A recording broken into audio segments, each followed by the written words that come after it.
Whatever nigga said. Watch out to this play. Oh my God! Oh no! No! That's a touchdown. Oh, Fucking God! Run! Oh. Man, these motherfuckers. the game was just over maybe 10 minutes ago. We see my man Malone. What's going on, bro? Not good, dog. What is it? As a guy who's been a fan for over 40 years, like what does it do? No pride, no guts. That's what it turned. That's about these blitzes. He got to point to people. You know, he got to see what's going on the defensive line. He's not doing that. Dude look like they came here to get blowed out. First quarter, they looked the way we looked in the past games. Right. They wasn't alive. Tyler was throwing the ball all around the field. Two takeaways, right? Was it Stevenson? Coughed up the ball, right? You had the running back, Parish, cough up the ball. Yeah, and you think to yourself, man, you can't put yourself in a position that same thing. It wasn't Parish, it was 4, right? Whoever was the running back, they threw it, he coughed up the ball. I think it was Parish, I believe. But anyway, yeah, he went off to the flat, caught the ball and everything, like the ball, whatever. You can't have these mistakes right here where you on your side on the field and you coughed up the ball on 10 to 20-yard line. Of course, it's going to be pressure for them, pressure to your defense to stop them, and it was not. So when the Canes lose, I mean, to tell a guy, hey, come to Miami. I saw Miles Gore before the game, and he looked proud, and like him and the staff have a real good connection. Him and some other recruits, they were watching the one-on-ones. Whatever Mario is selling them, because you're not always selling winning. Sometimes you're selling playing time. Right. Yeah, so whatever Mario is selling them, he's buying. And if Mario said, look, okay, you see what we're dealing with. I need some guys that'll come in and they're going to play. Yeah. Right. Because the bottom line, you're trying to get to the next level. You're not trying to win championships. So you know these a lot of these guys are MBS guys, okay, which is fine. But the thing is that are they stepping up to the level? And they're not. Right. They're not. And you see it on the field. That way. But I just say like this. Imagine if you worked at a warehouse. Growing up, my grandmother worked at ABC Warehouse. She retired from ABC Warehouse. And they're making the same mistakes over and over again. You've seen bad years before. Like, remember when Butch was here? Yeah. And Butch was coming off of, I think we had sanctions or something. Probation, right? Yeah. But we had talented players on our team. Right, but if some days it didn't look. I remember and Omar a talented team yeah. that he recruited went into 2000 and showed up, beat Florida State, which was like number 2 or number 3 in the nation. Miami should have played for the national championship in 2000. Right, they played for it in 2001. What I'm saying to you, but right, the first 2 or 3 years were rough. We're rough, but he on probation. He had to do what he had to do. But my thing is, what's going on right now? They have enough players. They have enough talented players to play better than what they're playing right now, and they're not doing it. And there's a reason for them not doing it. And Cristobal gonna need to figure that shit out. He need to look at those coaches and evaluate what's going on with them. And if they got to go, then they got to go. Which came in after who? Erickson. Erickson won a national championship? Yeah. How many? One. How long Erickson was here? You remember? 2 years. 2 years. One of them was a national championship, right? So if we had to take a guess, right, without looking at the roster, right? There was some dudes on that roster. Exactly. That Bush took over. Exactly. And Bush had a rough time for how long? How long did Bush have a rough time? Yo, 2 years. But listen to what I just explained.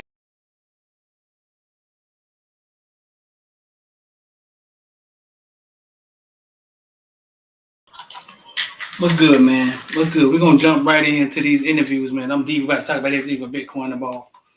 We're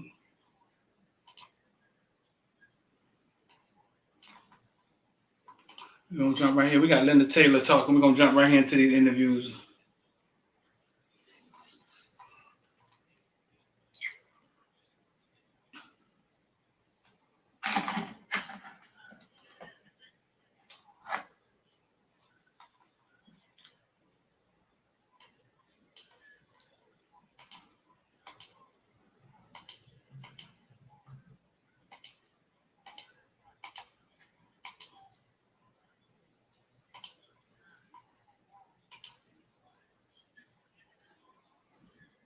And then Taylor said he had a meeting with his mom, and I think with Mario.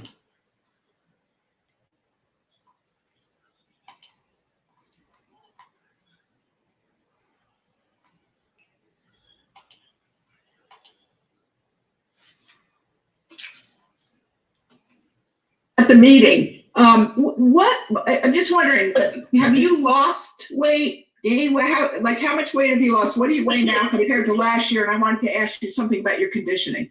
I weigh 280 now. I was like 270 something before, and I had to gain a couple pounds back. Give me a thumbs up if y'all can hear me. Y'all can hear good. Give me a thumbs up. Like that.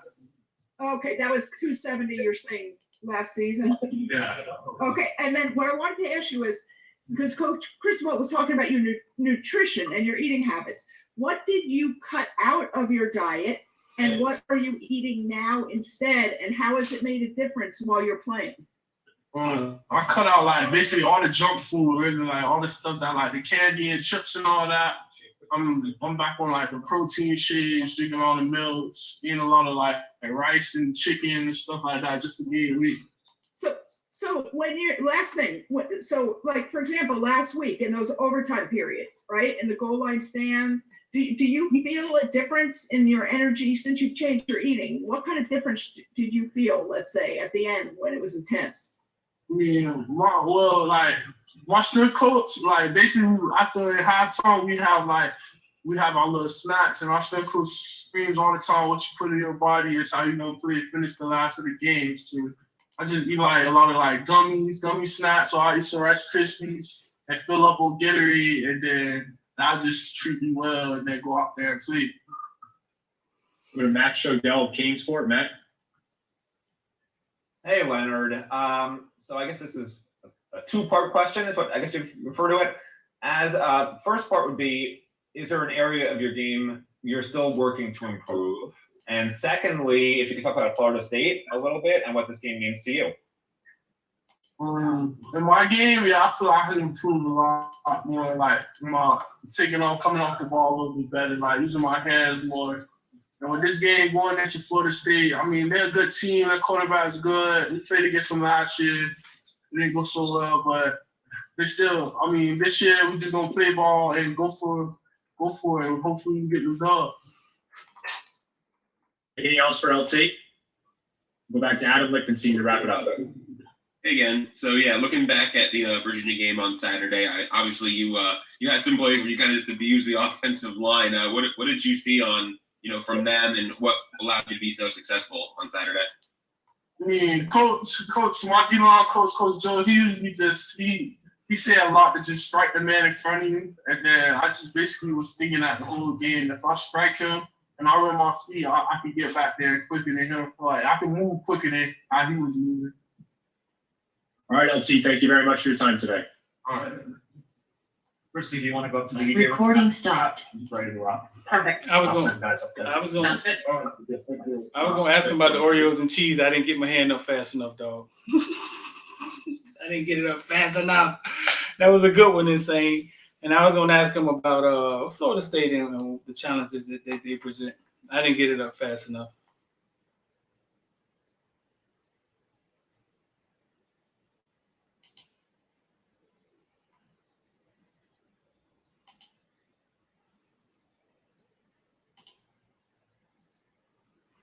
What's going on, man?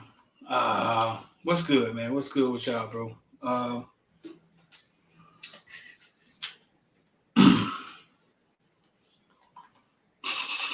Man, what is wrong with y'all, man? Y'all are crazy, man. Listen, man. 786-405. Y'all want to get down with IOD Squad? IOD Squad right now. We up 25% on BBBY put that we put in yesterday. Y'all puts and calls. Y'all don't know what puts and calls is. I get it. But that's what you learn on IOD Squad. We up. So if y'all want to get involved, I mean, shout out to everybody that's taking those one-on-ones, man. If I'm gonna get some one-on-one reactions for y'all, man, because we got a couple people that's been signing up for the one-on-ones where they sit down and basically I sit down and I show you what I know. I'm not anybody's financial advisor or anything like that. I just sit down and show you what I know. A lot of times what I know is a lot more than what you know, for the most part. And to get you started on your investing journey. So yeah, I get some of those testimonials in here sooner than later. So yeah, we got Mallory on the slate, and we have Mallory. We got Tyrique Stevenson. Man, I was about to ask LT about Oreos and cheese. Insane, man. That was a good one, though. I was gonna ask him. So no more Oreos and cheese, LT. Remind me next time. We're gonna get them again. We'll get them again. So y'all remind me next time. What else we got going on? Let's see. We're gonna get into this a little bit. Tua Tagovailoa. Tua Tagovailoa is 5-0, and I want to get into the psychology of the thought process of fandom and how man, we wanted Tua out of here. Like I ain't gonna say we, because I've always been a Tua fan. He just wasn't doing well. But the fans wanted Tua out of here, bro. Out of here last 2 years. And he's came on. He's came on and he's 5-0 now. And now the fans don't want to see anybody in the game but Tua. You see how fandom work? And it's like, you talking about old stuff, Street. We wanted him going. That's old. That's old news, man. Talk about some new stuff. Y'all wanted him out of here, dog. I ain't gonna let y'all forget that. It just Tua, dog. They wanted Tua out of here. I think Tua is 5-0. Correct me if I'm wrong. Oh, who else scheduled for the interviews? We got Mallory. We got Mallory. Sterl, I got to give you a call too, bro. We got Mallory. We got Tyrique Stevenson, the fastest player on the defense, seemed like.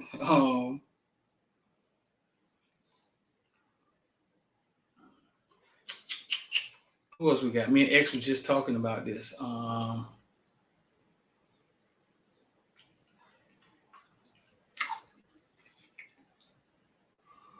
Henry Parish.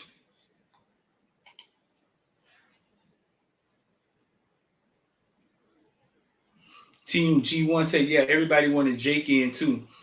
Well, Team G1, that's a little different, though. Like, I mean, you got to give Jake the same leeway I think you had to give to Tyler to get comfortable. Like, we gave Tyler a lot of time to get comfortable after King.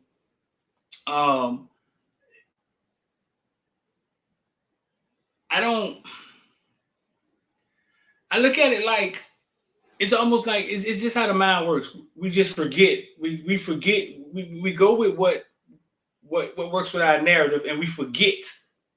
Okay, we got Tyrique Stevenson. Where?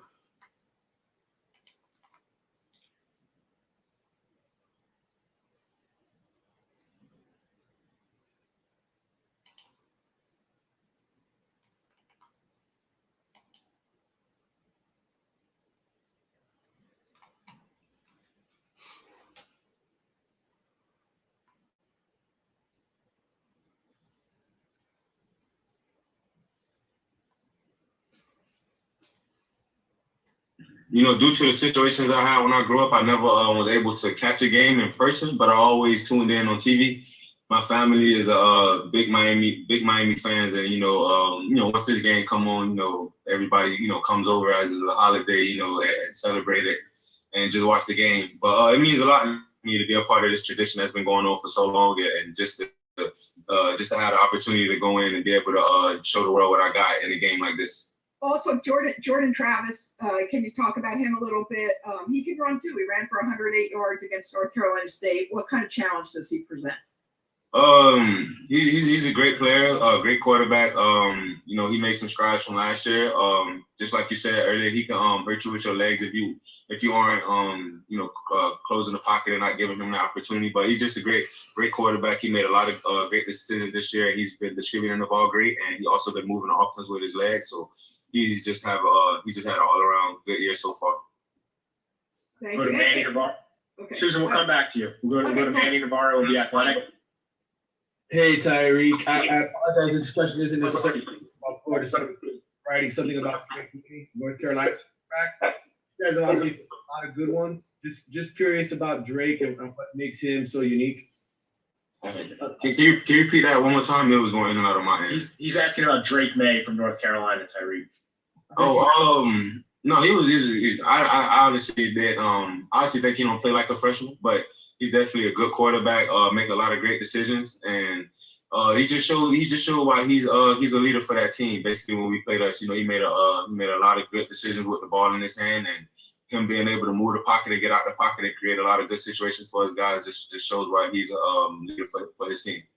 And then I guess just as a quick follow-up, just about Jordan Travis, and are there any similarities between him and Drake? They're two of the best passers in the conference.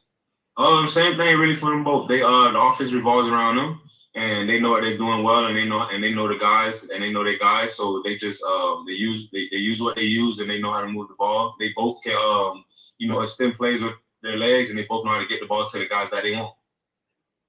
Go to Adam Lichtenstein or Sun Sentinel. Adam. Hey Tyrique, so I want to say first, the play you made in overtime against UVA last week, awesome play. I thought it was a touchdown until Fred first, but that's not my question. My question's just you've been a part of several big rivalries, Florida, Georgia, Auburn, Georgia, now Miami, FSU. How does this rivalry kind of compare to some of the others that you've been a part of?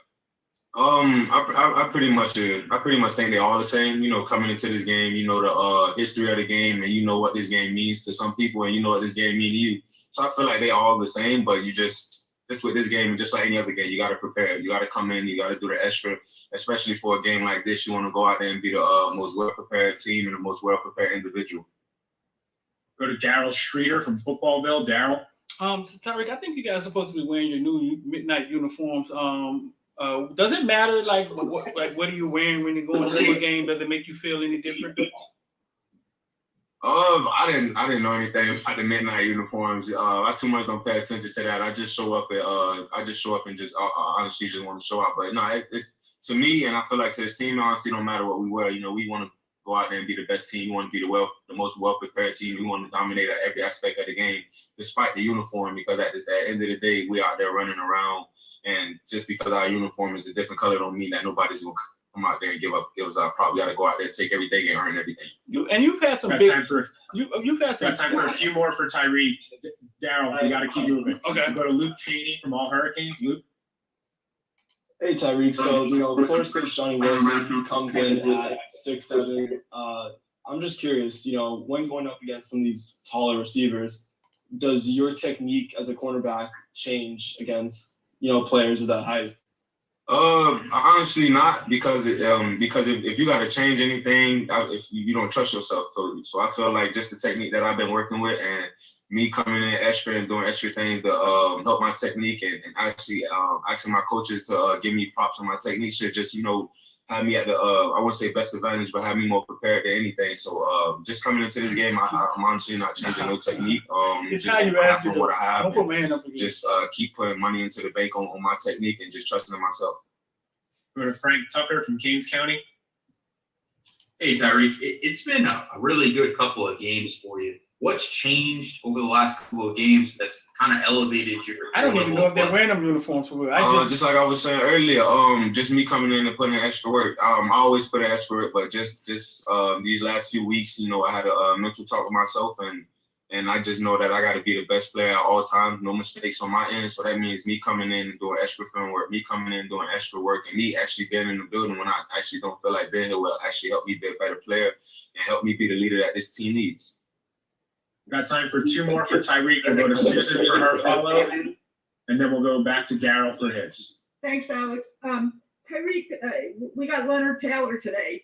Say a little bit. You're smiling about him. I mean, he's been on fire lately. Yeah, I'm just so proud of him. LT is a guy that I watched grow up from a young bull.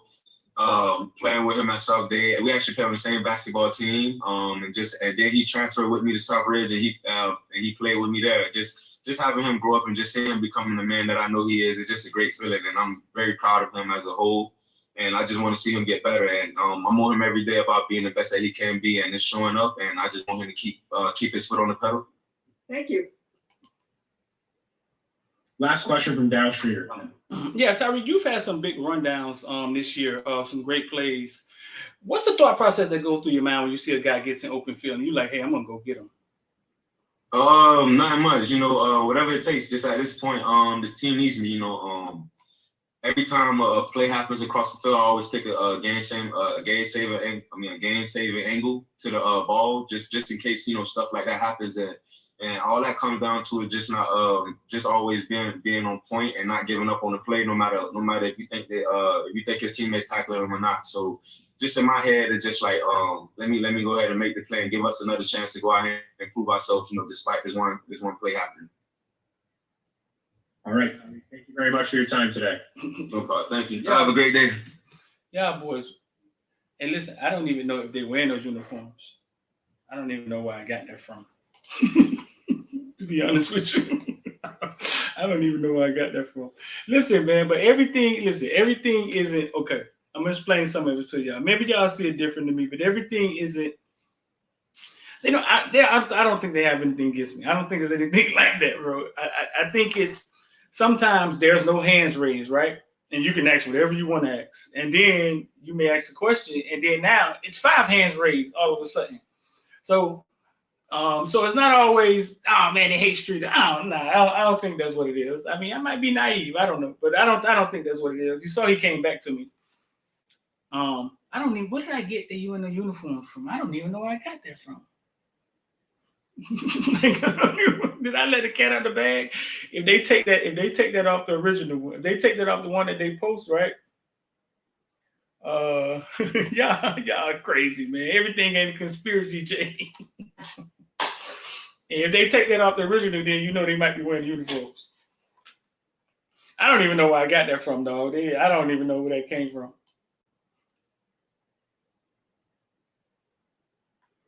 Nah, Tyrique fast, bro. That's why I wanted him on punt return, because I know he's fast. I've seen him, bro. I've seen him blaze in high school.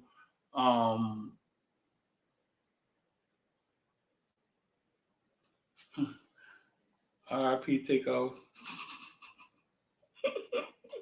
He said RIP Takeoff. Can we get still to stop rotating the entire front line so much? Who we gonna ask that to? Mallory? What y'all want to ask Mallory? Hey Mallory, did you learn anything with watching Khalil Brantley knock people mouthpieces out? I think we got Mallory. I forget who else we got coming.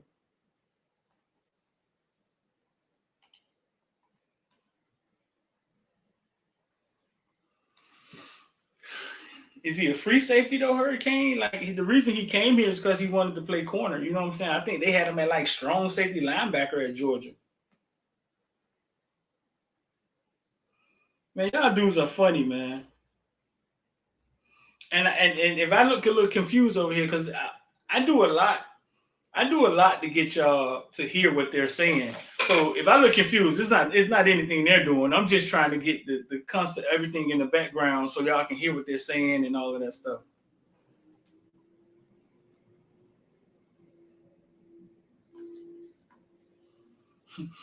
Look at Marvin Bailey with the crazy. Look at Marvin Bailey with this crazy comment. Why did the Michigan State players get suspended? Let me see, Marvin. Why did the Michigan State players get suspended? The kid lucky they let him walk out of there. That kid was Jaden McBurrow from St. Thomas. What do you mean? Why did they get suspended? You got to see the other video. Somebody hit him in the head with a helmet. Yeah, you got to see the other video. Somebody actually hit him in the head with a helmet, but it was ugly. And they didn't let him walk out of there. They kicked him out of there.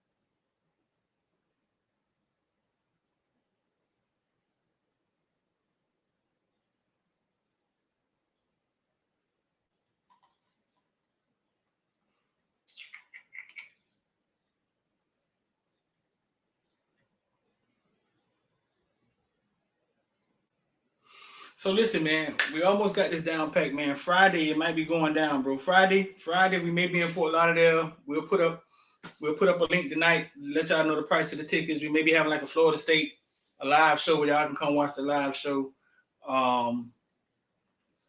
Actual Florida State versus Miami rivalry get together Friday night. Give me a thumbs up if you're gonna be in town, and give me a thumbs up if you want to be a part. We'll put the link for the tickets up.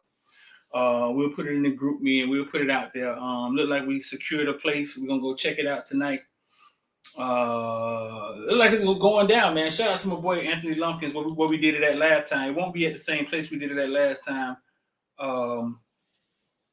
It may be in a club atmosphere. But we're gonna go check that out tonight.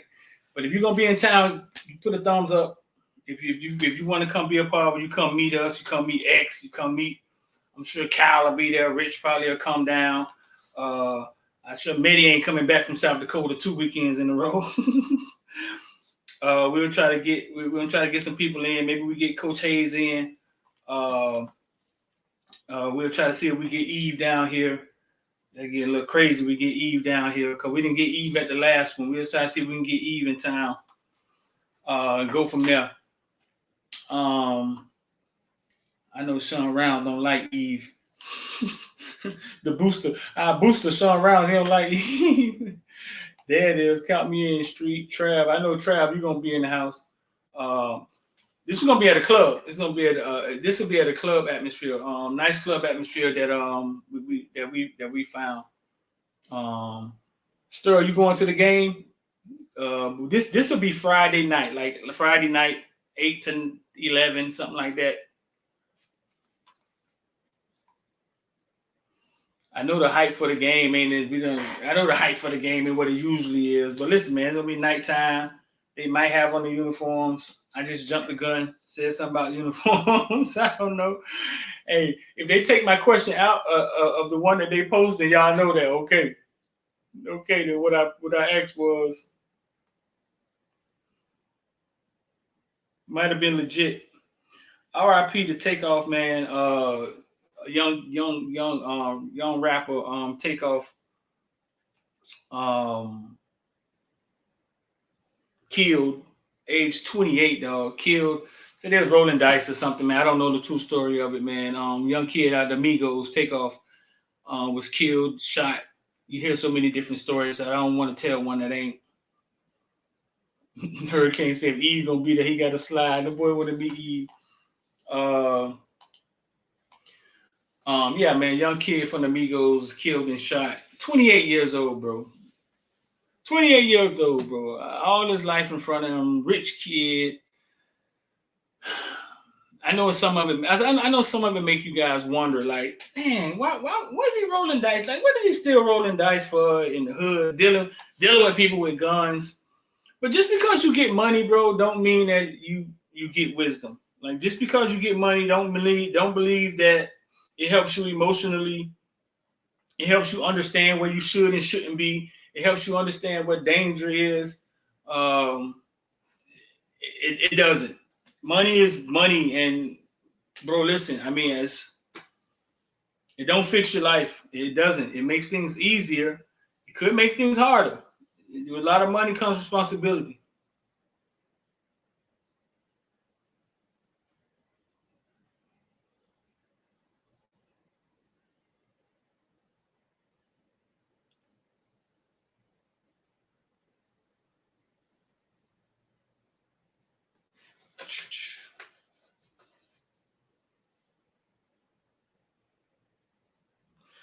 Somebody said, "Why was he gambling if he's rich?" Man, gambling is a addiction.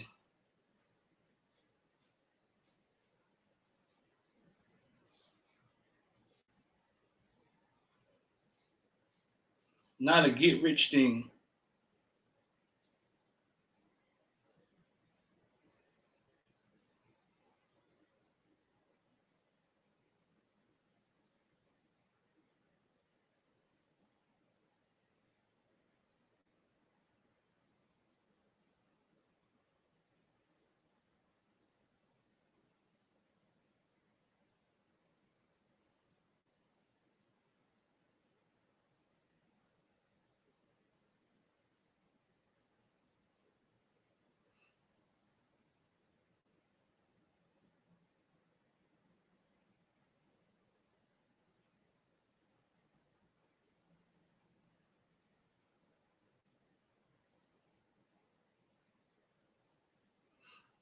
Wow, I just got quiet for a minute because I just read a story, and you don't know what which one of these stories are true and what's not. You know what I'm saying? You don't know, but I'm sure the truth eventually come out. But it's sad and it's deep. It goes really deep when they talk about rap music and what's perpetrated and where we stand at and where we don't want to leave. It goes really deep. So we're waiting on Mallory and we're waiting on should be Harrison Hunt. Harrison Hunt finally stood up. But it's not Harrison Hunt. We're waiting on Mallory and we're waiting on Henry Parish.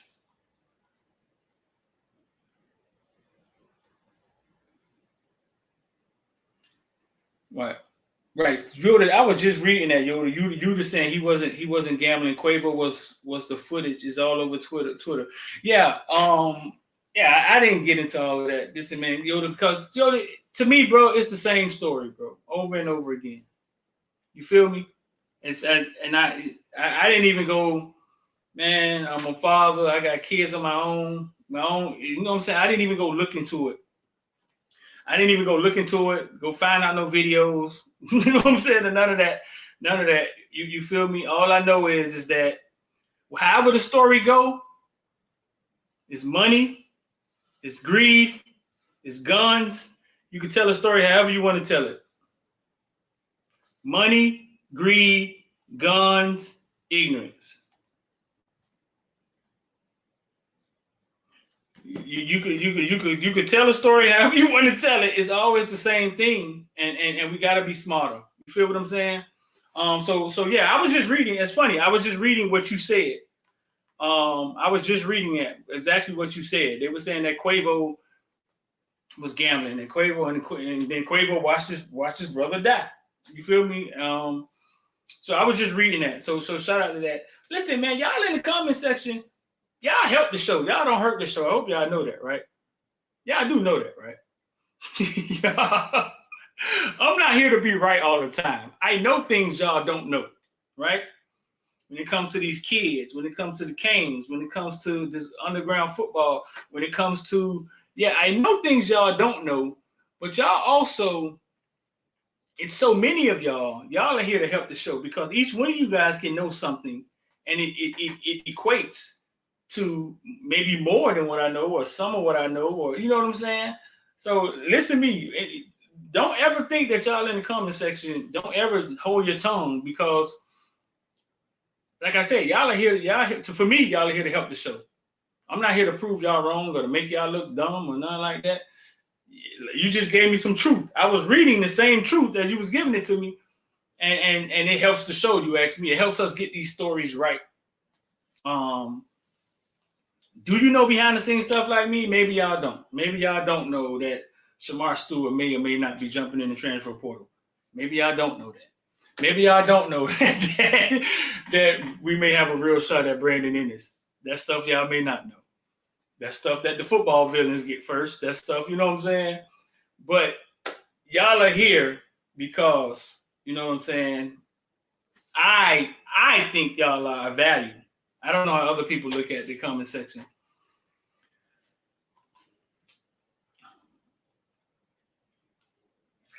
Jacoby Brissett to Amari Cooper is getting better every week. Shout out to my boy Tim. My boy Tim stay talk about the crib. West Palm Beach, down to South, down to Dade County. That boy stay giving the info on the crib. Shout out to Tim. Okay, so it sounds like we got Mallory.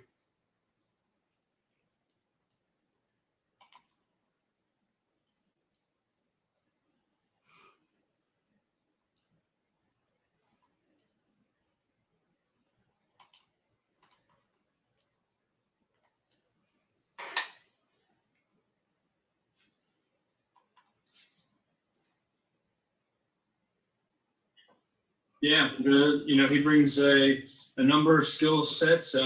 He's physical in that run game, and obviously once we get a more in there. He's a threat in the pass game as well. And it's really cool to see him come along, and especially last weekend. I mean, he's just been busting his tail, sticking to the process, and he got his opportunity and he made the most of it and really, really helped us. So that was really cool to see, and just really happy for him and happy to see him keep progressing because I know he's a special player. So it'll be great to see more of him. Go to Adam Lichtenstein of the Sun Sentinel. Hey, Will. So yeah, I guess kind of a two-part question. First part, is your last time playing in the FSU Miami game? What have been some of your favorite memories of the games, and what have you seen? And then in general, also, what have you seen from this year's FSU defense in like film and stuff? Yeah, looking at the film of FSU, I mean, they're always going to be talented. And their defense, is that. They've got big athletic guys in the line. Linebackers are playing well. They've got good people in the secondary as well. So, it's something you'll see every year from them, and you expect that. I say it every single week. You expect the best from who we're playing, and certainly this week, that's what you're going to expect from them. They're coming in home. To our home, and that they're ready to go just like we are. So I'm expecting nothing but the best from them. They're a talented defense, so we got to prepare accordingly. Just looking back at memories, obviously being undefeated against them until unfortunately last year, that was always great. That was always really fun. I think I didn't really have any necessarily big roles, I guess, in my first couple of years there, my freshman, sophomore year, but I think just my freshman year, first experience of it, and getting to be a part of that and have Brevin, score like the game ahead winning touchdown was, it's something that always sticks to me just because, we were in there together, and that was just such a special moment for him and for us. Just that was really cool. So, but always getting a W against them, it is something that you'll always remember. Go to Susan Miller-Degner of the Miami Herald. I will. Okay, last year, didn't you have the go-ahead touchdown to make it 21-20? I think you did. That was a pretty good moment, right? Yeah, that was too, but unfortunately, just didn't finish. I know. My question is, how is TBD doing? Coach Cristobal said that he's practicing. He's preparing him to play. He said, "How is he doing?" And first him, and then Jake, the same thing. No, it's good. It's good to see him getting back out there, progressing and looking good. So, it's always good to have him out there and doing well, which is good to see, especially because that was a scary moment a couple of weeks ago. But yeah, and having both, we've got a talented group, like I said, that's a good problem when we have is that we've got a talented quarterback room. So all three of them, working, it's good to see. But whoever's out there on Saturday, we're going to have the full confidence in them, and we're going to roll with it. So, but it's good having Tyler out there, just seeing him, back out there feeling good. Thank you. Daryl Streeter from Footballville. Mallory, you being one of the leaders on your team, what were some of your conversations with Jake on Saturday, and have you had any conversations with him this week to encourage him? Yeah, I think last week it was just, I just wanted to let him know the confidence that I had in him. I think that's the most important thing, as a young player, as a young quarterback, is just knowing that people believe in you. And I wanted to let him know that I certainly believe in him, and just, hey, do your thing, man. We know exactly what you are and who you are, and just keep encouraging. And I felt that a lot up there, in the game. Obviously, it was kind of a slow day on offense, but we stuck to the course and finished in the end, and credit to the defense for keeping us in there. But I think it's just, just instilling that, hey, I believe in you, bro. We believe in you. Let's do it. So, and just keep that going. That's the thing, because I believe in him, and everyone does, whoever's playing. So, any more questions for Will? All right, Will, thank you very much for your time. All right, thank you, guys. Have a good one. Recording stopped. Does it sound like TBD? Sounds like TBD is gonna play, no? What did y'all just hear? Let me know in the comment section. Where did y'all sound like TBD gonna play? Give me 1 second.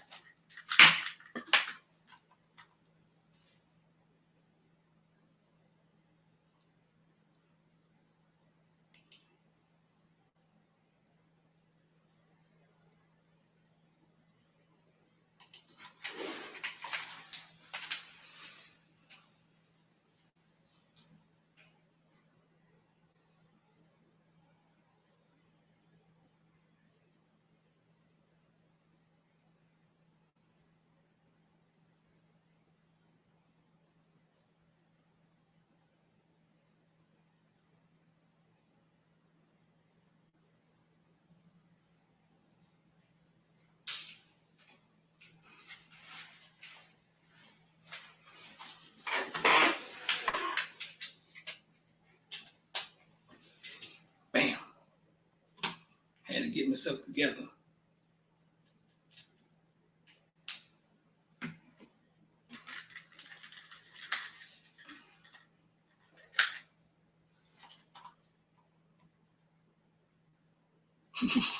Thought I was a journalist.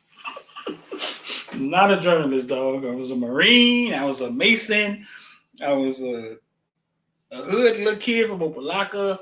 I was not a journalist at all.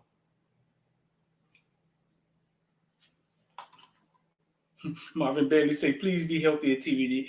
Man, I want to see the growth of Jake. I want to see Jake grow. I want to see what we got in Jake. Because next year we're going to have the same thing, wondering what we have in Jake. This year dead, bro. You're dead. You're dead. I want to see what we got in Jake. How y'all feel about that? I want to see what Miami got in Jake. I do.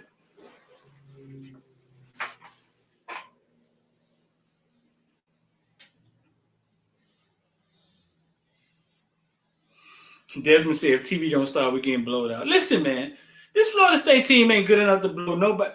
And we have played better Florida State teams, dog. Why y'all keep talking about somebody getting blowed out? We done played better Florida State teams. We may have on a uniform. I don't know. It's going to be nighttime. It's going to be lit. We have played against better Florida State teams, dog. Why y'all acting like this?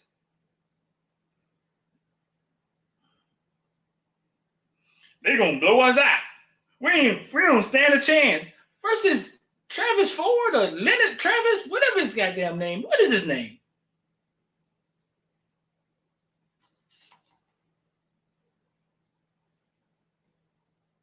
Jake need to go back to State Farm.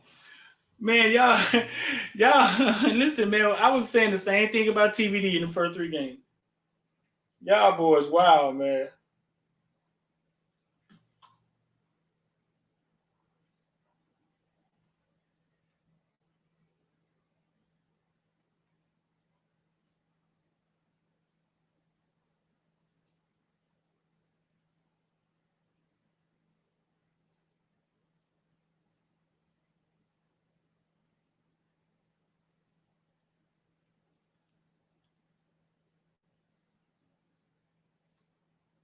I want to see what Jake got, dog. I don't want to go into next year wondering again. Oh man, I want to see what he got.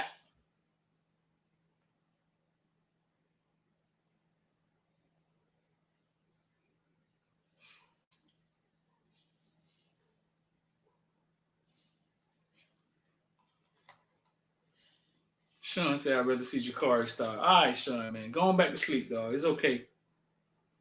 It's okay, Sean. It's okay, Sean, man. Go on back to sleep, dog. It's going to be all right. Go on sleep off whatever you took last night, all right? Whatever you took last night is okay. It's okay. Kyle, you in here? Help Sean learn how to get the cobwebs out of his head, dog. He help him out. He needs some help. It's going to be okay, Sean, all right?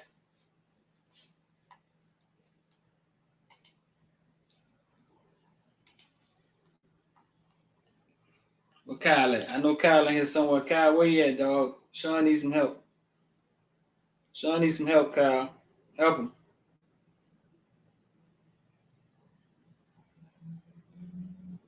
Help him, dog. He needs some help. Sean say he wants Jakari to start. Jakari not quite ready yet, dog. He's not quite ready yet. I would love to see what they both can do, though. Love to see it.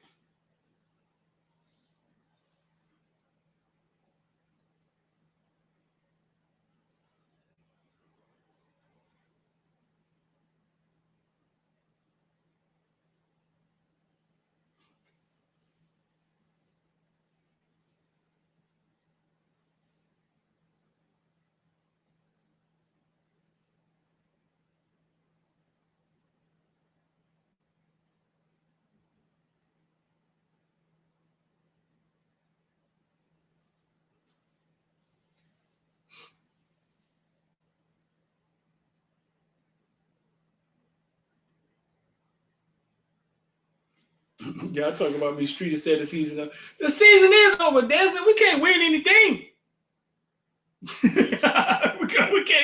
we can't win anything. You know what I'm saying? We can't win anything. Listen, we can't win anything. The nightmare is over, but the season is over also. I mean, this season is kind of it's strapped.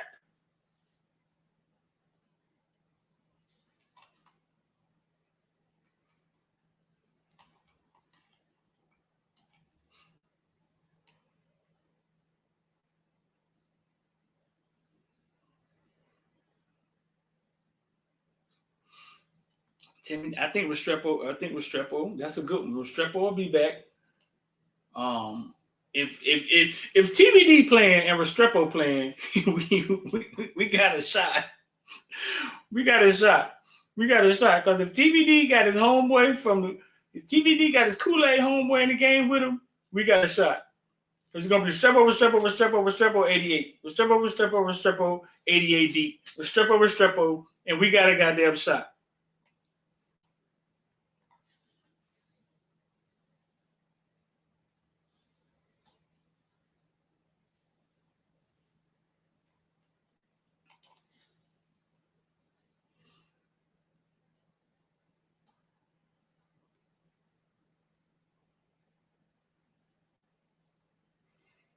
Who out there, man? Who out there, man? Which one of my homies free? Which one of the team free, man? I'm gonna see who out there want to come on. Who want to come on here? Who free? Maddie might be in formation right now. Maddie probably can't come on here.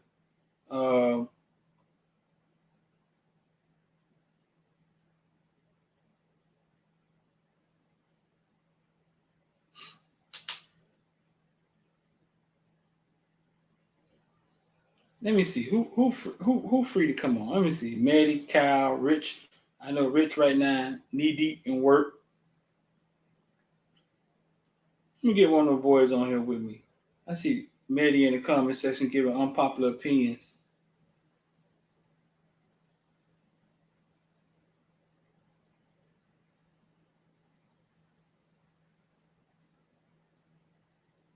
I'm gonna put it in the Footballville group be villains, man. Somebody want to come on here. Somebody want to come on here and talk.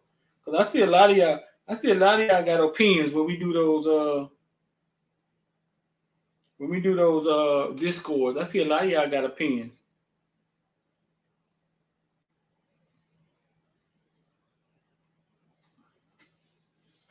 So check the Footballville villain group me. There go Kyle. Kyle, you supposed to be helping. You supposed to be Kyle coming here straight with the venom. Kyle, you supposed to be helping Sean get the cobwebs out of his head, man. He's not thinking right, man. He's trying to start Jacory, Kyle. He done had some bad gummies, Kyle. Help him out, dog. He needs some help. I know I just had to sleep it off. The one time that I ate too much chocolate infested with THC, whatever it's called, I had to sleep it off, dog. I couldn't even talk. I was stuck in the state of.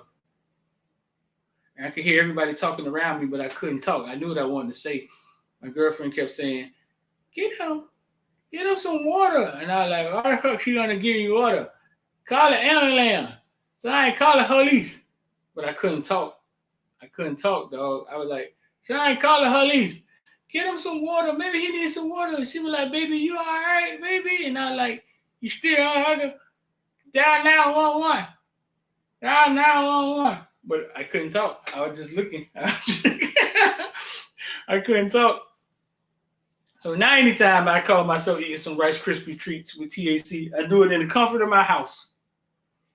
I don't even know why I do it, dog. It does nothing for me, dog.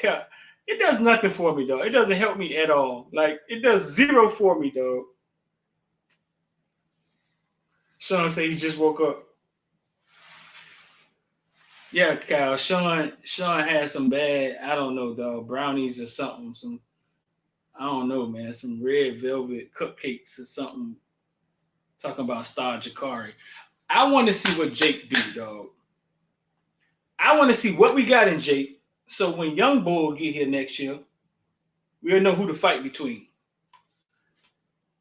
All right, man. We got Henry Parish looking like he from the Boondocks.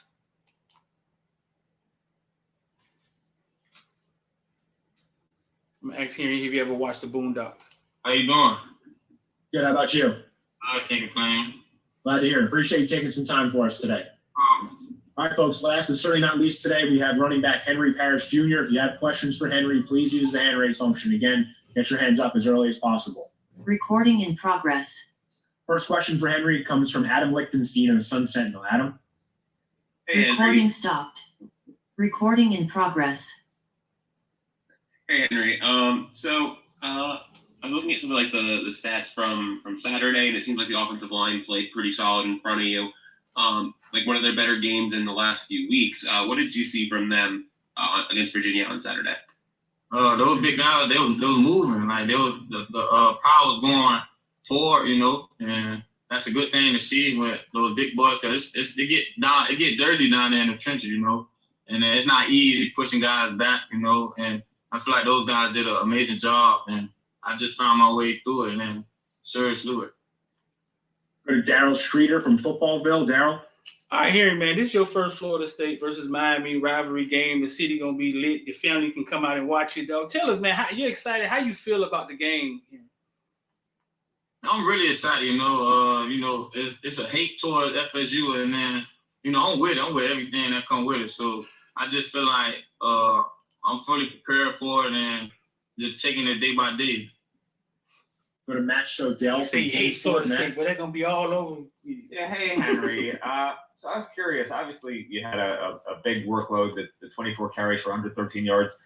Do you prefer that? Do you feel like you get in more of a rhythm when you play a lot? Do you sort of like being rested? Like, how do you sort of approach? Early in the year it was obviously a two-headed, even a three-headed attack. Now it's a one-headed attack. So how do you view that personally? It don't matter to me, to be honest. Whenever my number's called, I'm gonna do what I got to do to keep the chains moving and keep the offense on the field. Make plays, fly around, and hopefully score touchdowns. Go to Marcus Benjamin from Keynes County. Marcus? What's going on, Henry? I actually wanted you to walk us through your relationship with Kevin Smith and just kind of how that relationship has, kind of grown in this time of you being at Ole Miss and being here at Miami, and just what have you learned from him during the season? He taught me how to be a pro, take care of my body, watch film, Coach Smith was really actually my first offer. I remember he was at FAU, and like ever since then we always had that bond, since I was a freshman.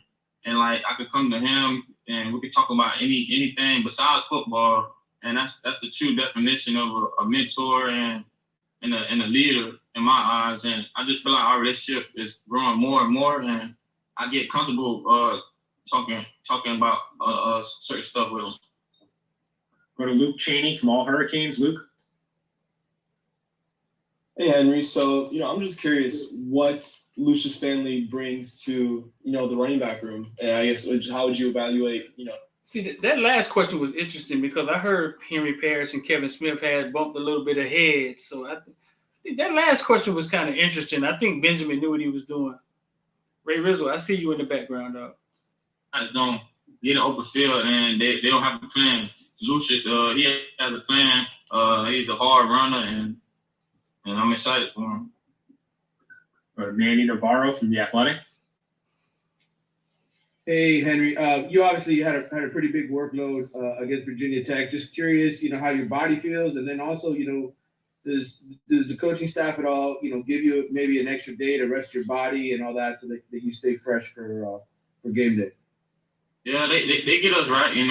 Tuesdays and Wednesdays are work days, are load days. So they give us plenty of time to get our body right. It's just on us to be a pro, to go in the training room and do what you have to do, because nobody cares how you feel. The next team don't care. So you just got to come out every week and work hard. Got time for two more for Henry. We'll go to Frank Tucker, then back to Adam to wrap it up. Frank?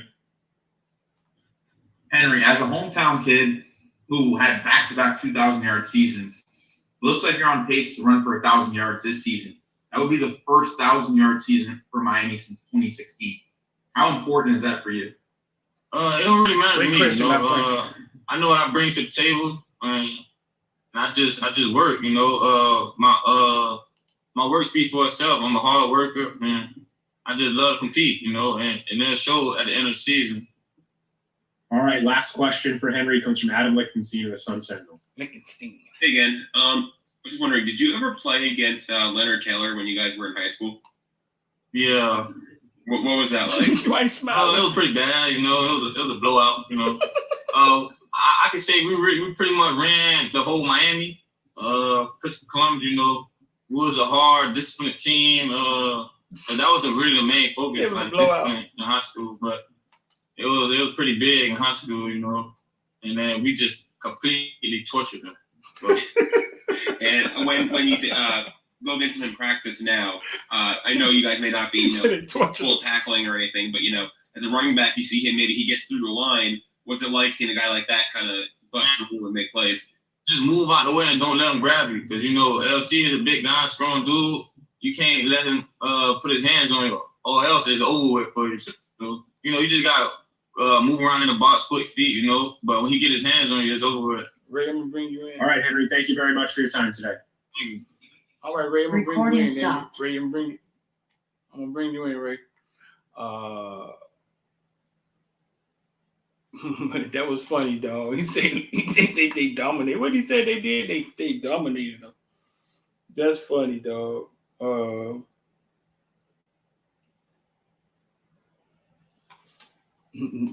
That was funny, dog.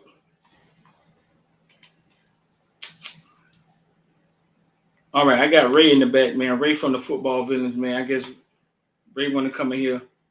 Ray, what's going on, bro?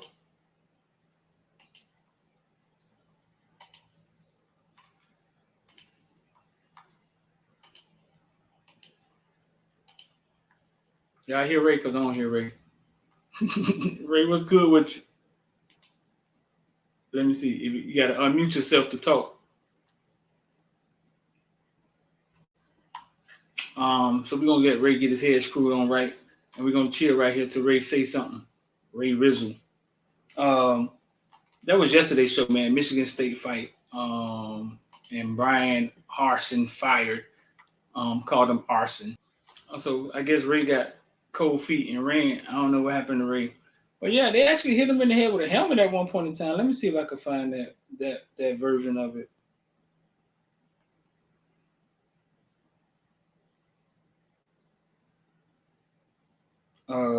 It's in here somewhere.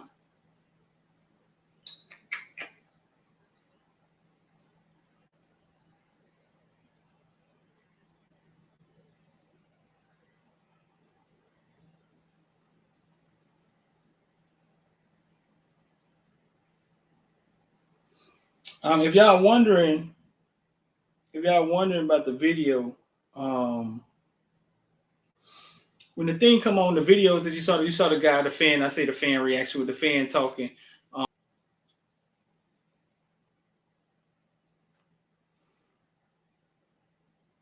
don't know what happened to Ray.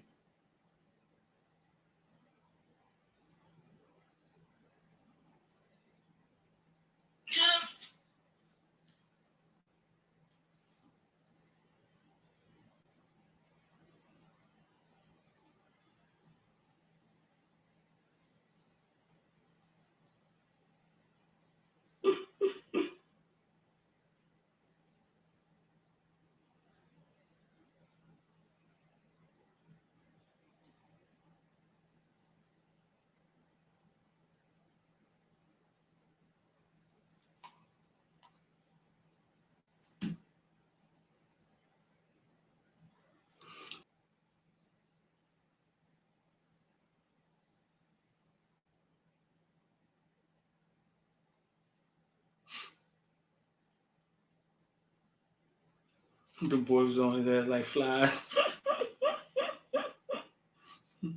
I'm trying to find the other video for y'all, man.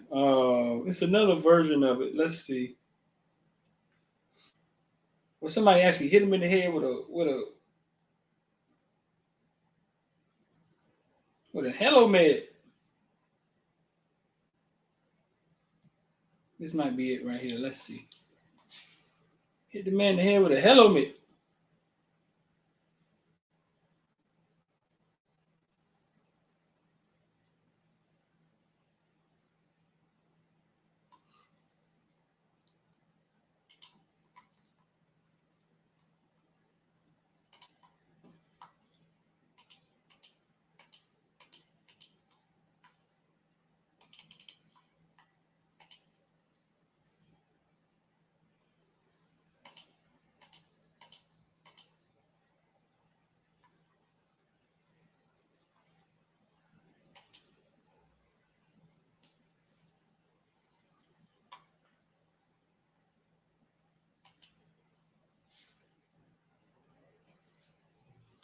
Let me see. I think I got it.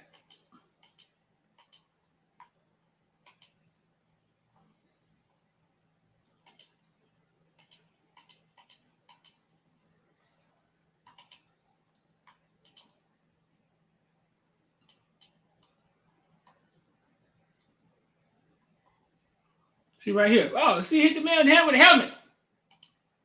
Hit the man in the head with a helmet.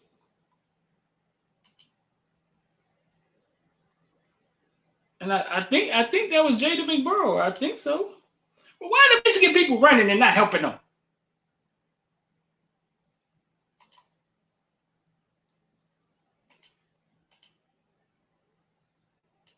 Where's all the people in blue running and not helping? The heck is going on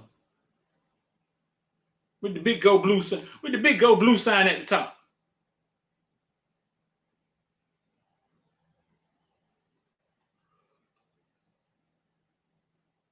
Oh yeah, I guess that's what it looks like. That's how he. It looks like that's how he got. So it looks like that's how he got in their locker room when he hit him with the helmet. That's what it looks like. And he probably went to fighting them, and that's how he got pulled in their locker room. And then you're gonna see him eventually come out, I think. And that's the.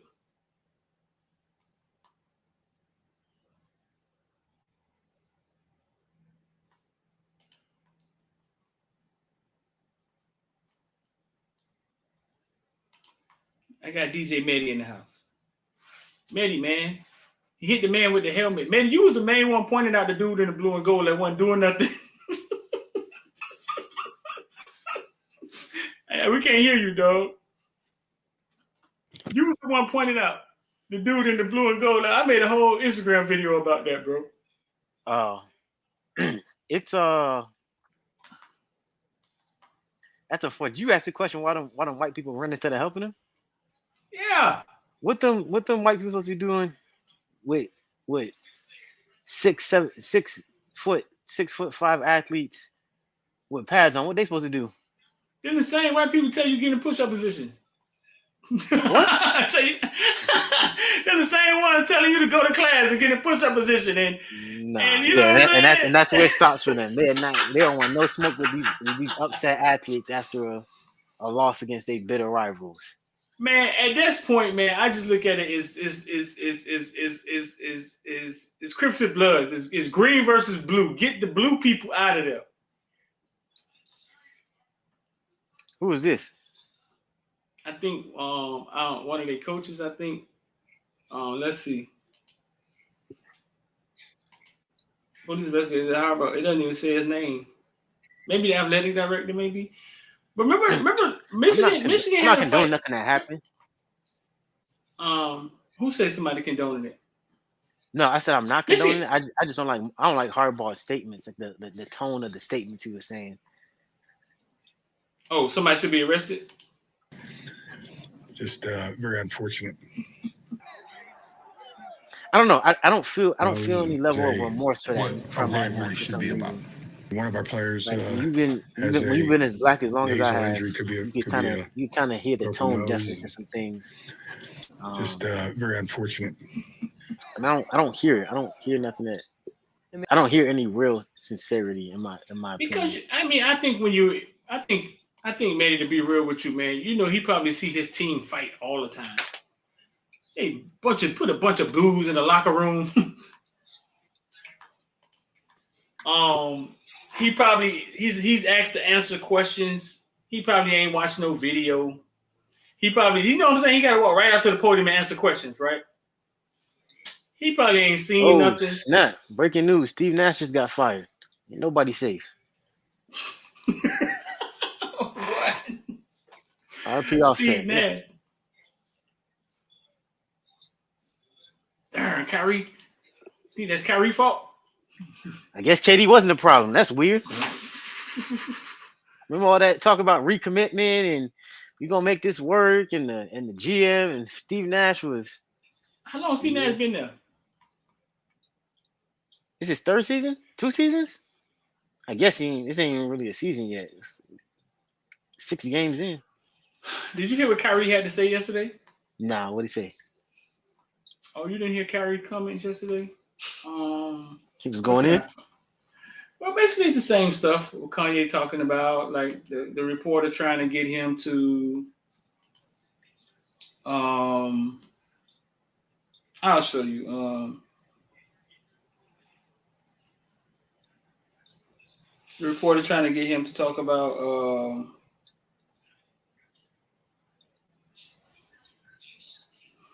Darn, dog, the OBB legend going in on Josh Gaddis. What is wrong? What's wrong with them? Oh, I don't read their content, so I don't know. I mean, somebody sent it. I see something on here that say Josh Gaddis should be fired now. Like, what is the problem? I used to before they got all corporate. I used to they corporate now? Yeah, them people when they started, they were just another podcast. Like it's that Ruiz NIL money that got them like that.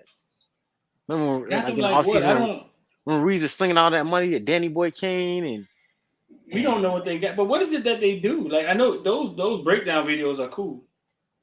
Yeah, and what is it, Roman Kane? I think he was a former quarterback down there in Miami or something like that.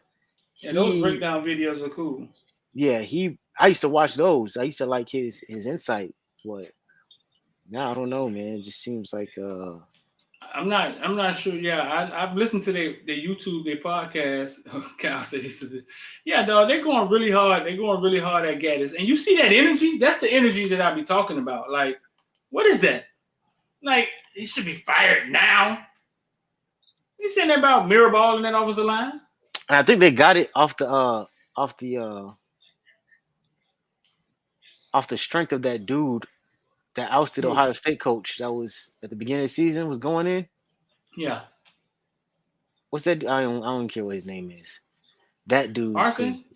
Ohio State? No. Ohio State. The dude who is Ohio State and he. I don't know. Yeah. He trying to make a platform now for being toxic. And to be honest, man, that's just how. Yeah, and that's what just seems to be the going rate for internet clout these days. Y'all want to beef with him? Y'all want to start a beef with him? Huh? Y'all want to start a beef with him? It's just internet stuff. When it comes to that internet stuff, I don't do that because if you okay, all right, we're gonna get Matty out of here. Put Matty in the back. Come on, Cal. I'm sure Cal want to be. If I do that, because then when it start getting personal, it's like, hey, I'm not that guy. Like that internet stuff. You're in South Dakota, man. You can't shoot nobody. Hey, South Dakota closer to Ohio than Miami is. You know what I'm saying? So but like I don't do that internet talking, man. I think that's reckless. I think them talking like that is reckless, dog. It generates clicks and traffic. Just like some of these people who rate 4 stars is reckless, but if it generates clicks and it gets the fan base excited, why not? And I know some people, a few people feel like that. I know people feel like, hey, if you fire him now, you get a chance to salvage the recruit. You tell the recruits you're changing. I just hope the offense turn around. That's what I'm hoping for. I ain't hoping for somebody to lose their job. I just hope the offense turn around. I don't see anybody else saying nothing about our offensive line. I don't see nobody saying. Yeah, I just hope the offense get better. That's all. Like I said in the comment section when you said the thing about the quarterback, you're gonna see what Jake has. Yeah, I think that's more of a testament. Isn't that more of a testament on Ponce than anything? Because if Ponce is developing and they train, because right now we don't know what Ponce did with TVD, or excuse me, with Tyler. Derek Lumsden say Ponce for OC. Derek, the weird thing is this. We looked at Ponce Wikipedia the other day, right? Like, Derek, you're calling for like what are we doing here, though? You know what I'm saying? We don't want to get the Art Broswater winner a chance, a season, but we want to promote the guy that's been in the OC for 3 years, 2 years. I don't at App State. Derek, come on, Derek. Come on, D. I don't even know if if Gaddis isn't with us next year, if Punts will get a chance. And see, that's the thing that you keep talking about with emotions, right? Because let's say hypothetically, Gaddis like, man, I got time for this. I'm running around the city with security guards, people trying to punch me in the face. I'm out of here, right? Let's say you leave. Right. Then he goes somewhere else and light it up. What are the fans gonna say? Why you ain't do that at UM? Where was this the whole time? What? You didn't get him like Enos at Maryland, right? Right. He got little Tiger Valoa going crazy right now. Little Tiger Valoa. Baby Tua, what's his name? What's the brother name? Teeny Tiger. What's his name? Ray Timmy? Robbins. Ray Robbins. It's Tua, and then you have Tim. What's his brother's name? Hey, RP or Offset, man. That's terrible. Or Takeoff, excuse me. Man, I'm so sick of I'm so sick of them stories, man. Charleston White gonna have a ball with that, bro. I guess there's rumor circulation. I don't know if it's true or not that they said they said Takeoff was chilling. And then, right, and Quavo was the one shooting dice. We were just talking about that. Yeah. Talia, Tagovailoa.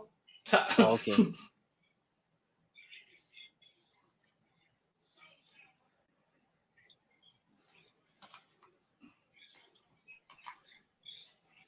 Okay, DJ getting soft on us, dog. I see. I'm ready to scrap. Let's get to it. I was starting internet beef with him, right? Hey man, y'all tripping. And like, what is going on, man? I just said somebody just sent me something, dog. It straight up said Josh Gaddis has to be fired now. Like what? Like, come on, what we doing that at, bro? Like, I don't. Right. If Mirabal ain't got to be fired now.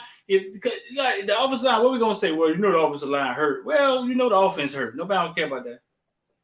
Mm-hmm. Hey, what's up with Diddy, man, trying to fight all these people? Diddy out there having fun. He out there having fun, being festive like he do. See, being festive. Just like being festive, exactly. But you're right though, Street. You gotta. I'm down to my second string quarterback. I'm down to my fourth string O line. I'm down.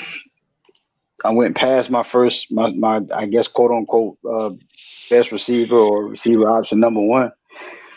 Shoot, I was down some running backs, missing my second tight end. But nobody don't look at that. You can say that about the offensive line, right? You can say that about the O-line being hurt, but that don't affect my offense. And that's not making an excuse for Gaddis. He deserves criticism, but this whole fire Gaddis is where I draw the line. Right. Here's what Kyrie had to say yesterday. Let's see if I can rewind it. Come on, Kyrie. Shout to my pops, man. You just translates in the Hebrew language as Yahweh. So I went on the Amazon Prime. I was like, you know what? Let me see if there are any documentaries on Yahweh.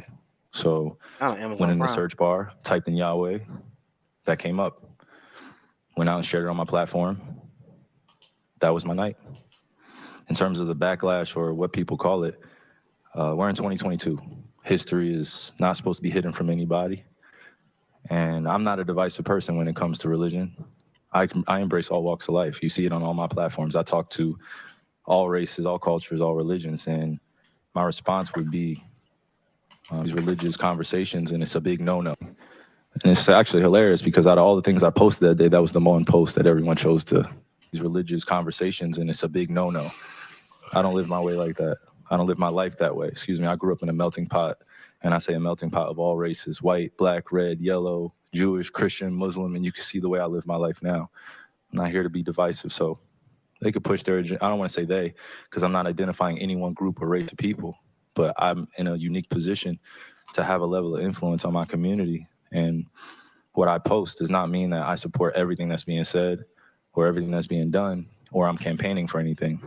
All I do is post things for my people and my community and those that it's actually going to impact.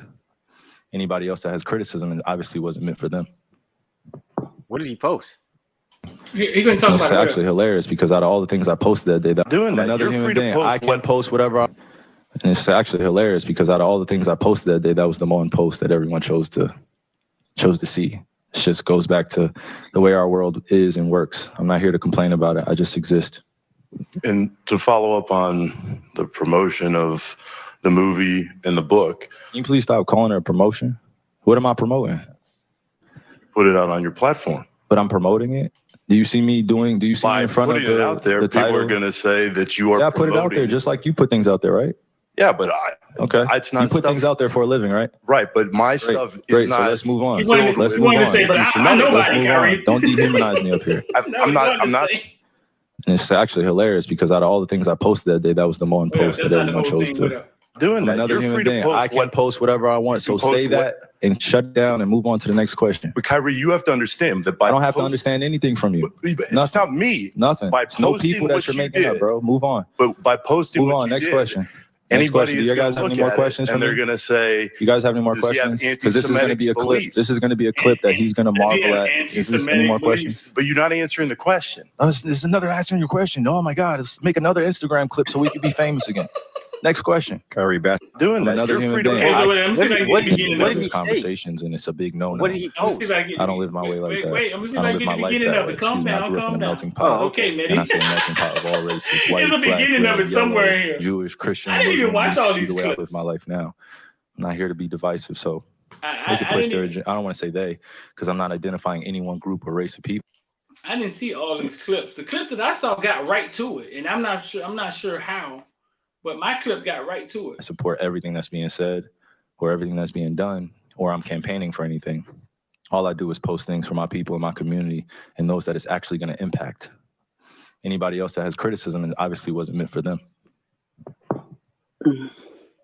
These religious conversations, and it's a big no-no. I don't live my way like that. My name translates in the Hebrew language as Yahweh. So these religious See, that's not how I heard. Okay, huh? It's a book. It was a book. And he was just looking up, like he said, he was looking at the translations of his name, and that book popped up. The book is called. It's supposedly a really, really good book. It's called. I think it's called From Hebrews to Negroes. The truth for weight. There's something I forgot the rest of it, but that's basically what it is. You know, it's talk about the Hebrew Israelites and all that kind of stuff or whatever, which is honestly, it's the most messed up thing in the world to say that it's anti-Semitic to say that the original Hebrews were black, the original Jews were black. It's the craziest thing in the world to get offended over, because either you can debunk it or you can't. But it shouldn't lead to cancellations and things like it's retarded. It's crazy. Right. Hold on, let me see if I can get it, because the way I heard it, the whole conversation different. Let me see. I went on the Amazon Prime. I was like, let me see if there are any documentaries on Yahweh. See, it's not playing. Yeah, it's not playing the way I found it. I heard it the way I heard it was different. He basically said everything. He asked him a question, and then he basically said he basically broke it down, and you kind of knew. But I don't see that version, and I'm not finding that version on here. Let's see.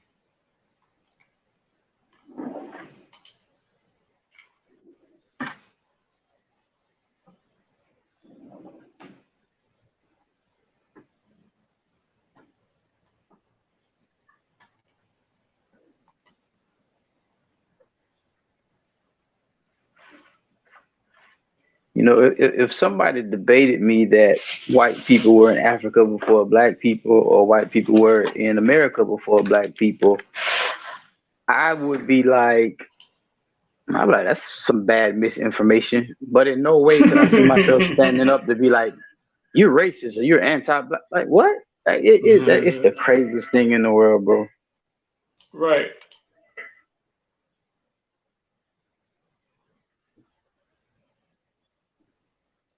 And we're free to search, we're free to research and all that kind of stuff, except when it comes to that topic. Okay, let's see.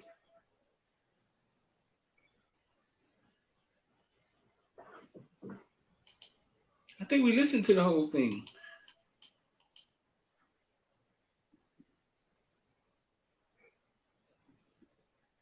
It was I think the part that's missing. I don't know if it played. I don't think I heard it.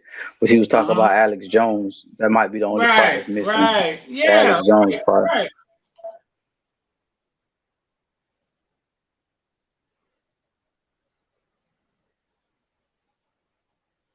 But nonetheless, I love the way Kyrie handled it because it was just like, dude, you're doing too much. Like, what are you talking about? All I did was post a book. I didn't say nothing. What do you mean and they just be fishing. They related it to what, Kyle? They related it to.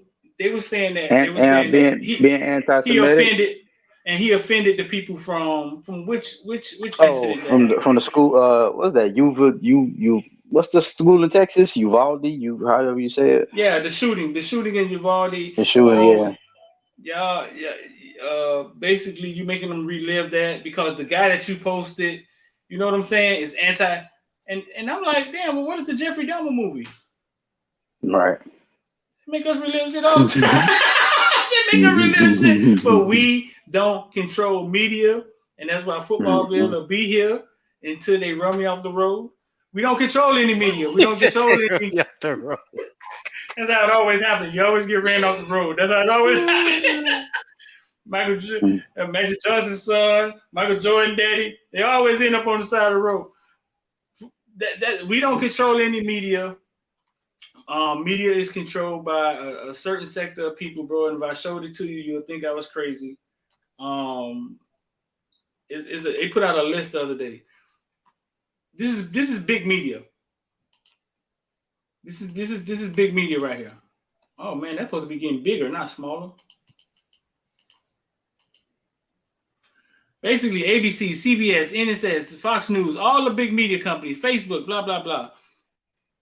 Blue is non-whites that own it. Red is Jewish, and green is gay. I'm not sure how gay got in there, but somebody did a graph. Oh my God! I'm live. I'm live. I'm gonna hit you back. Well, I guess somebody made a graph. Somebody made a graph. I guess Tim Cook or Apple, because he's gay. So I'm gonna see which ones are controlled. Huffington Post, that's controlled by somebody that's green. New York Times, that's controlled by somebody that's green. Isn't that by the president is? They got the president, the CEO, the founder. Okay, basically the people at the top of it, owner. A lot of the founders are green. So wait a minute, I'm confused. So this is about black, white, and gay? No. It's like who? It says at the top who controls your mind, right, Kyle? So basically, media. What they're saying is who controls your mind. What comes across on the television? I'm realizing what comes across social media controls how we think. If you don't go find it in a book, right? If you're not smart enough to go find it in a book or go seek your own knowledge, you're just going to go about the sound bites you see. Anybody disagree with that? Right. What they're saying is that with these big companies, ABC, CBS, CNN, the president, the CEO, the founder, the owner, the vice president, and the chairman, basically they're saying all the red are Jewish people. Oh, okay. The green are gay people, and the blue are non-white. So there's a vice president right here named Devon Franklin that works for Columbia Pictures. See, you get what I'm saying? Right. So when you're connected like that, right? You can say, hey, Kanye, you want to do what? All right, Kanye, we're going to call ABC News. We're going to call CNN. We're going to call Columbia Pictures. We'll call Yahoo. We'll get you took off Instagram. You see what I'm saying? And it's like you can't fight it. So, and that's what he was trying to say, Sway, you don't have the answers when he was saying that. You don't have the answers, Sway. Now, the fact is, can you be successfully independent without any of that? Eventually writing you a check. You get it? I can't find that account. What account? The American Heathens.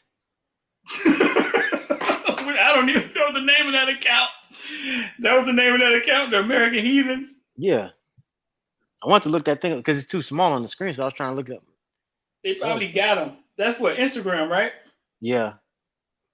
They probably done got them, dog. They probably gone. Dang, They that's probably crazy. gone got already. him. You putting American out what? heathens. Oh yeah, go ahead. That's Go ahead, funny. shut that down. Huh? Go ahead, shut that down, sir. The American heathens. You're right. That doesn't even exist, huh? That's crazy. Yeah, they probably out of there. What'd you say? Ran off the road, right?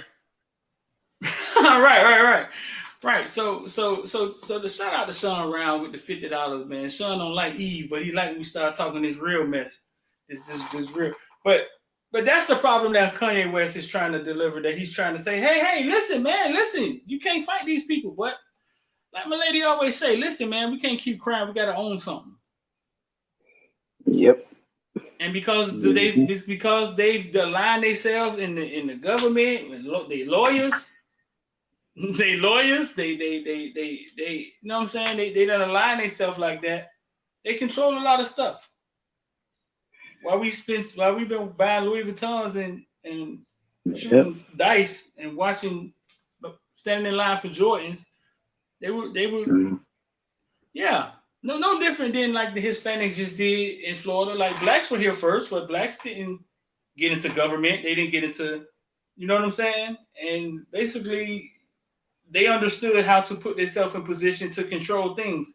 And we're a people that don't understand power and where control comes from and things of that nature. So we don't unite and understand how to do those things. And we just watch other people do it and then we react and cry and hold up picket signs and march. All right, we can talk about football. I'm talking about football now, I guess. I guess we can talk about football now. I mean, I'm just being real. But you're right. The American heathens don't exist. I don't know what happened to the thing. No, it's not there at all. Definitely doesn't exist anymore.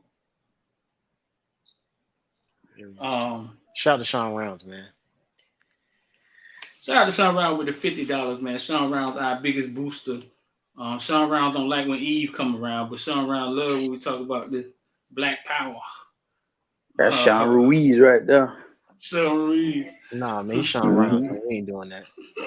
Man, that's Sean Ruiz, billionaire, baby. But no, bro, listen, somebody just sent me something from the OB Boys, man, and it basically said straight up, man, that man need to be fired.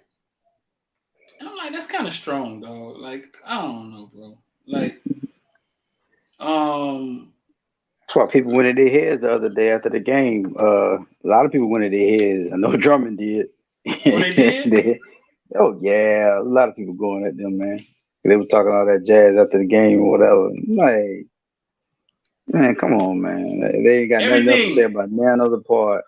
Everything is about Gaddis, nothing about Mario. Nothing. At all. Nothing about the head man. How do you skip the head man and you get to the OC?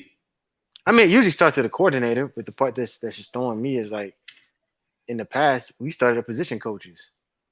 When the DB suck, we don't ever say fire the DC. We say fire the cornerback coach, fire the safety coach, who is normally what? Let me chill out. Listen, like I said, man, it's more than okay to criticize Gaddis. It's more than okay, but for you to never acknowledge anything that he's done decent or the changes he's made or the fact that this is year one, same way y'all get on in and blame the kids for everything except for Gaddis' offense. You know what I'm saying? Y'all got to give it time too. Y'all don't give everybody else time. Give it time. I asked Medi, did he want to go to war?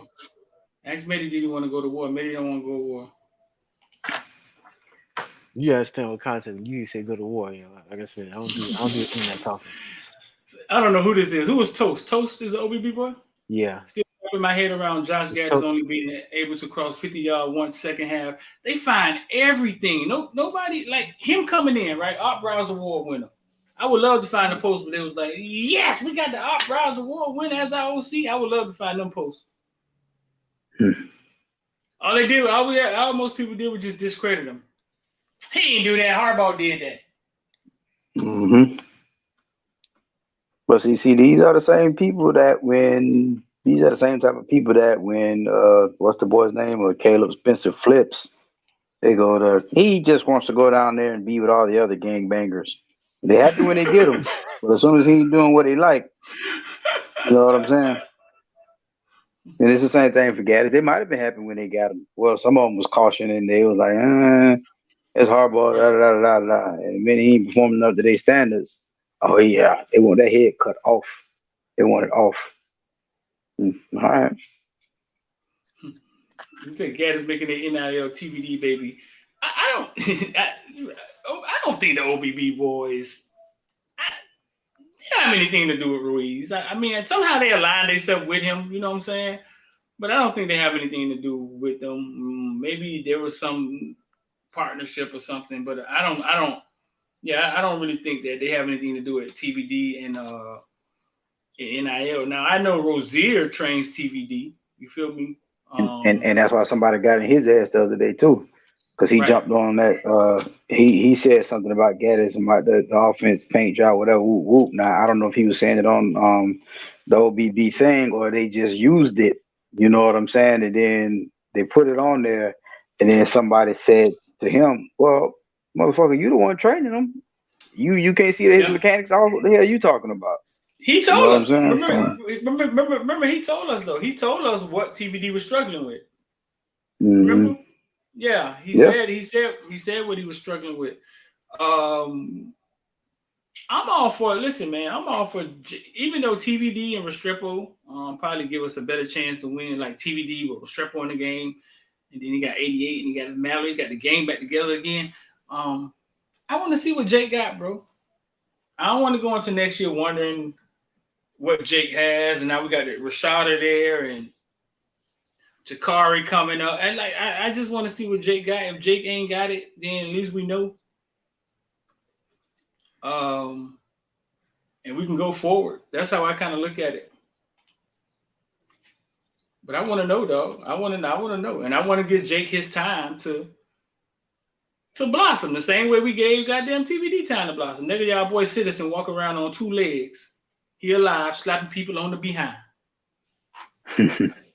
He alive. So if y'all wanted to see Citizen, there you go. But you got to be a member to see that. That boy Jack, ain't he? He's a big kid. Yeah, he bigger than he wider than Thad. Oh, really? Yeah. Thad is kind of like Thad. What? That was Thad next to him. He looked Thad size with shoulder pads on. Oh, I see. What do you think the issue is with that right now?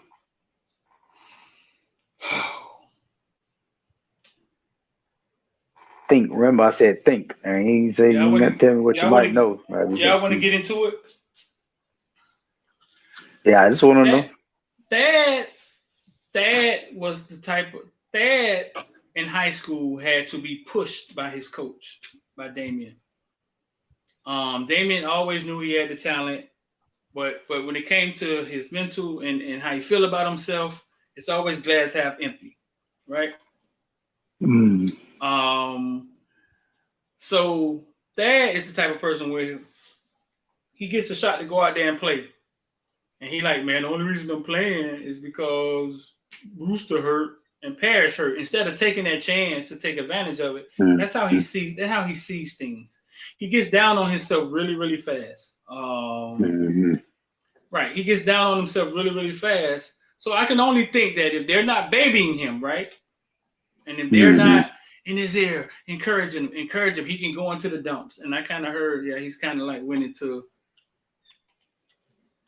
I've heard he kind of like went into the dumps. You know what I'm saying? Like in his own head, but that's in your own head. But listen, I don't think this is the college football.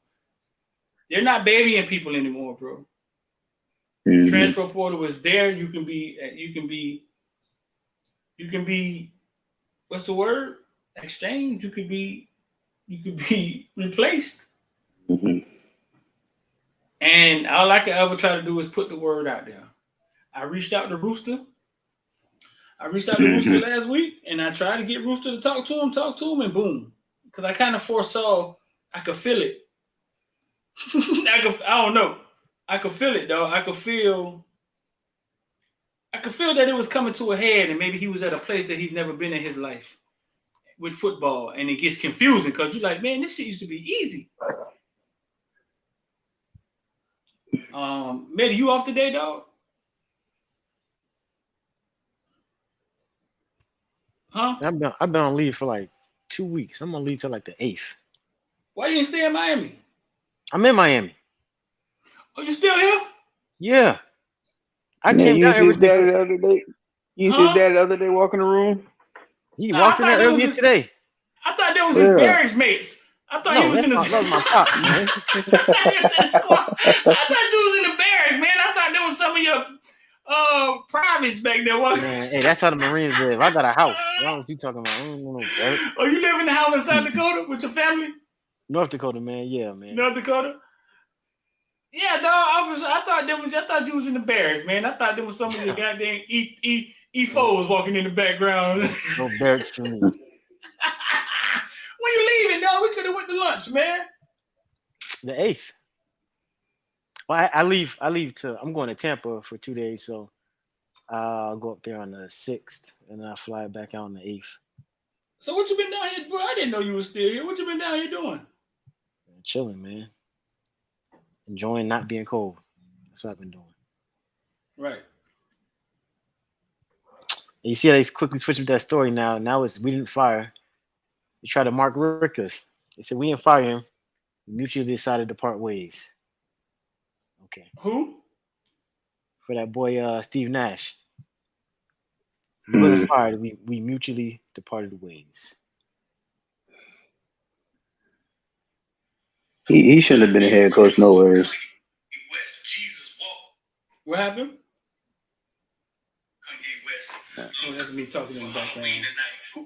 Everybody seen the Michigan State footage and Now listen to me talk crazy. But darn, man, so when you say you leaving? The 6th. Somebody say when Cheney coming back. Never. You heard me talk about that.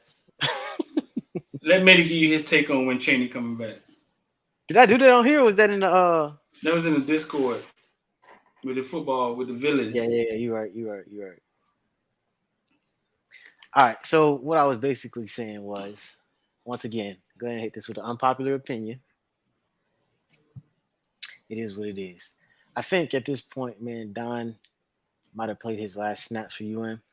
I mean, obviously, I'm hoping that he proved me wrong in my thought process, but with the infusion of young talent, the fact that we are more than likely going to hit the portal pretty hard for a running back, on top of the fact that you got a Toronto citizen who you just saw from that video. Street just said it. He looked as big as Thad Franklin with pads off than Thad Franklin with pads on. I think we get Mark Fletcher. There's a particular caliber of running back that we're looking for between Highsmith and Mario that Don technically fits, but he can't stay healthy. So if you ask me today, I don't think he plays another snap here. If that means transferring, if that means retiring from football, I don't know. I just don't feel like he plays another snap here. There's a mental aspect tied to it, and when you've been injured as often as he has, it's very hard to kind of get back when there's better competition coming into the room. So I know he's a fan favorite, and everybody loved him some Don Cheney, but just my thoughts. So now I tell you this from with Don Cheney. Don Cheney, remember I asked him about his dad like 3 years ago, and he lit up in the interview talking about his dad and how he talked to his dad every day. He has a hell of a foundation. I talked to his dad beginning of the season, and he talked to us about Mario and how Mario really cares about the kids. And I think he has the foundation, you know what I'm saying, to endure this. But it's been a lot, dog. This has been what maybe third injury? Mm-hmm. But it's been a lot. But at the end of the day, dog, we're men, and we have to endure. We have to endure a lot in life. And that's just how it is. I understand your philosophy and what you're saying because you're not the first person I heard say that. You're the second. You know what I'm saying? It's a take. It's a take that's in the minority probably. But I get what you're saying. Like, what if they bring in Chris Johnson? Now, young Citizen, it may have to. Who knows? Citizen may not be 100% when he come back. You know, you can have that ACL year where you're not 100%. Dawn hungriness. It may work out because we kind of depleted that running back now, right? Yep. What we get what, Parish back next year? I don't. We don't know. I mean, he spoke out of emotion a little bit, but we don't know for a fact that Jalen Knight ain't coming back. Right. And like I said, I wholeheartedly believe this ain't no insider take. I'm just saying I think we get Brandon Ennis and I think we get Mark Fletcher. I feel way more sure about Mark Fletcher than anything. I mean, that's it's definitely possible. Definitely possible. But I just think I think like, okay, remember that time Gus Edwards decided to leave, right? And I think Gus decided to leave. Was it Gus that decided to leave? And then once he decided to leave, all the running backs got hurt. Was that Gus Edwards that left? Either him or it might have been Burns. Then when Burns left, I think everybody got hurt, but he was always hurt. I think when Gus left, the running back room kind of cleared up, and we were like depleted again at running back. I think that was Gus, or was it somebody that went NFL? Somebody went to the pros, and then the running back room kind of cleared up. I think it was Gus though. Was it DJ? Because I remember we had Travis, we had DJ,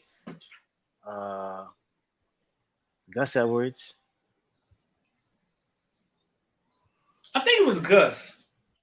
Yeah, that was Gus. Ray Robinson said, yeah, that was Gus. And he left, and I think our running back started getting hurt. I can't remember who it was. And we were trying to put DJ Dallas at running back. Remember? Not DJ Dallas, Dallas Crawford and all of that shit. Oh, yeah. Yeah, and we was jacked up at running back.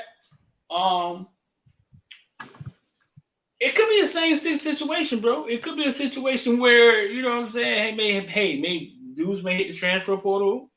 We already got a walk-on getting carries who ran the ball pretty hard. But yeah, you don't know how this running back thing gonna shake out, bro. Lucius Stanley is a PWO. Man, Lucius Stanley just got on the team last week. I know. He's a preferred walk-on. He's not a scholarship. He transferred. Came from UAB. But I don't think he was at UAB when they found him, though. Yeah, I don't think he was in school. I think he was in school, really? Kyle. I think that's just. I think that's just last school. I think he was in Fort Myers vibing. Yeah, he said he was working. I heard that new Kodak. I think he was in Fort Myers chilling. That boy's making hot sandwiches at the Wawa, man. Wow. Yeah.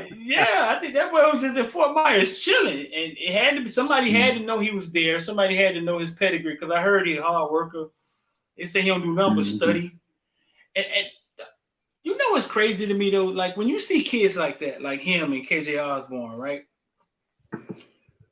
Why can't the other kids look at them and be like, you know what? Maybe I'm doing something wrong. It seems like it's the hardest thing for a kid to do, dog. To just look at another kid and be like, maybe I need to take a little bit of that from him. That was a question I was going to ask when they was doing the questions with Parish, and they asked Parish about the carries and splitting time, yada yada yada, and I really liked his answer. And I was just thinking, I said, if I would have been there, I would have followed that up because I would have asked him, with your mindset and the things that we hear, whether they're true or untrue, about maybe some of the culture in the locker room and all that, do you ever take the time to get around guys and sit and tell them, This is the mindset that you have to have. This worker mindset, this opportunistic mindset, as opposed to, being upset with your playing time or, just not being ready when you call. Like because his answer was so perfect. I just wonder if he ever says that to the kids and tries to tell them, hey, just do what I do or follow me around or, anything like that. Who? Parish. Because the answer he gave was all his answers was, man, he had great answers to everything he gave. It was honest, brutally honest and true. And he was just like, man, look, my number's called. He said, I don't think about that. He's like, whatever they ask me to do, whether it's, a bunch of carries or whatever, he said, I'm going to be ready. I'm going to go out there and produce. I'm paraphrasing, right. You know what I'm saying? But his answers was like, and it seemed real true. It didn't seem like it was something he was taught to say or anything like that. Right. But that's the kind of, I see why they like him so much. Not just because of the way he played, but that's the kind of culture that we need.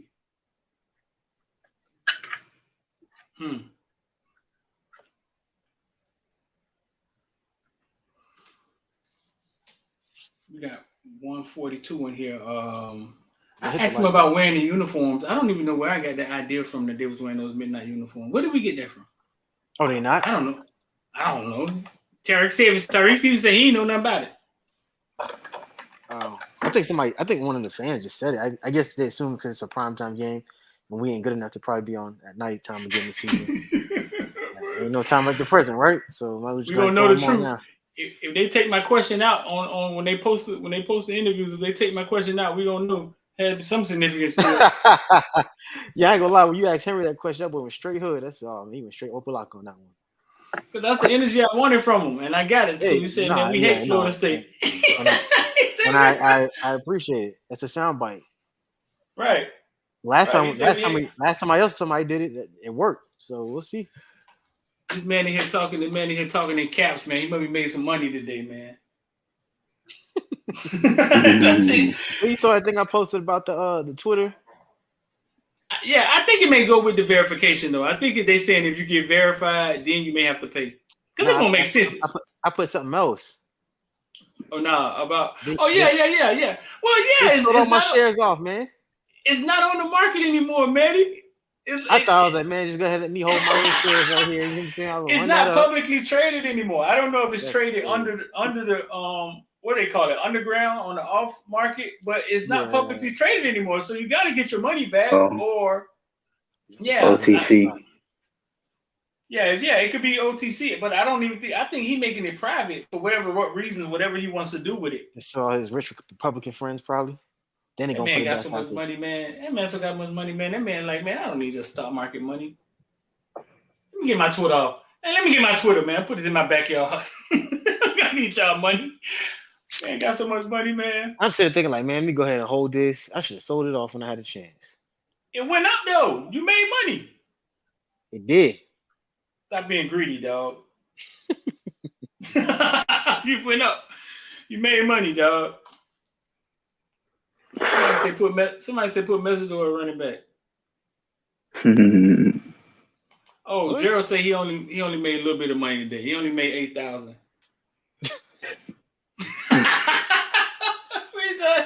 He went light today. What day you coming down here, bro?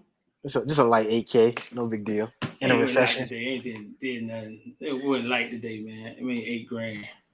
I used to make that in 3 months. I used to make that in 3 months in corrections. Who Gerald think he is? Sean Rounds? Get your ass out of here. Gerald, big money, boy. That's the one from the video, right? Yeah. When we I think I like that's his where we posting there. That's where we shot Shamar video at. Shamar thing at too. What's the deal with Shamar, man? He coming back? It's possible. I mean, he's done so well. The business thing to do is to test the market, right? I mean, if you're being business-like, test the transporter market. All this, test it. I mean, ACC All-American. I mean, SEC All-American. Freshman All-American. Jump in the transfer portal, see what these people talking about. Maybe I could go home play in front of my kids. You got kids? I like your boy. Nah, family. I mean, do you think? Huh? You think that would be? Do you think that would be the thing to do for us? Like if he jumped in, we do a NIL and bring him home. Bring him in. Yeah. SEC All American. Mid-season. We lose Mesador. We lose Mesador. Lose Mesador. Shamar is playing what? End or is he playing end or tackle? What did he play against us? End. He played end.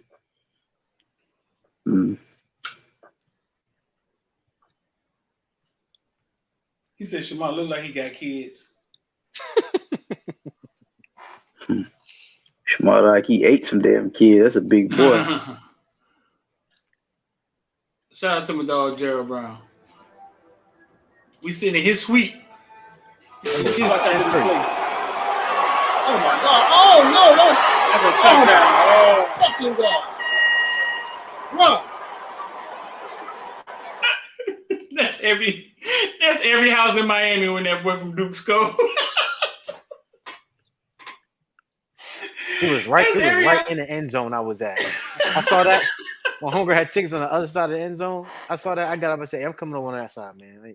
I ain't doing this right in front of my ass. I said, I'm going to the other side, man. I ain't got time for this. Got from the left. Y'all know we lose that game if Tyrique don't run that boy down. Cause I was watching that play and I was like, oh yeah. This was Duke. I'm like, yeah, that's Duke. Okay, my bad. When the quarterback, I think it's once we got the lead, right? We got the lead. What that? Jake came in, we got the lead. Yeah. Yeah, Jake got him 2 touchdowns. And I think that's when they went back up. And it was like, God damn. When they did that long drive and they went back up. Yeah. Man, that was on steal. He did that same shit last game. Got Corey Flagg in there dropping 20 yards back on the 3rd down. Oh my gosh, bro. That broke our back, man. See, there you go right there. We had just went up 21-17. I told you. And then we let them drive all the way down. Man, everybody. I'm trying to tell you, Street. I went back to the other. I went to the other end zone. Jake comes in. No, what's name gets hurt? Tyler. Jake comes in. He throws that first TD to who's that? Kobe Young. This girl immediately next to me throws up everywhere. I'm talking about like as he crossed the goal line. Wow. I said, man, what the hell's going on? And mind you, everybody was cheering, so I didn't even hear when she did it. And then Buddy started like her boyfriend or her husband, whatever, he started like hitting me. Like, I'm like, what happened? He said, man, I'm gonna get up out of here. I was like, what's wrong? I looked down, vomit everywhere. I said, she threw up all in the seats in front of her. I said, oh, man. Pre-game, man, going too hard in the pre-game. You know when you're gonna be out there in that sun too? I don't know what kind of day it was, but I'm just saying. It was gorgeous that day. It wasn't like too hot, but it was nice. Mm-hmm.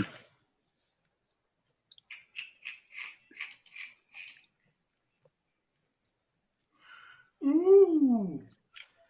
So what's up? Oh, go ahead, Street. No, go ahead. No, I wasn't gonna say nothing. Go ahead. I was gonna say what X said, man. I got somebody had some questions about his tailgate, man.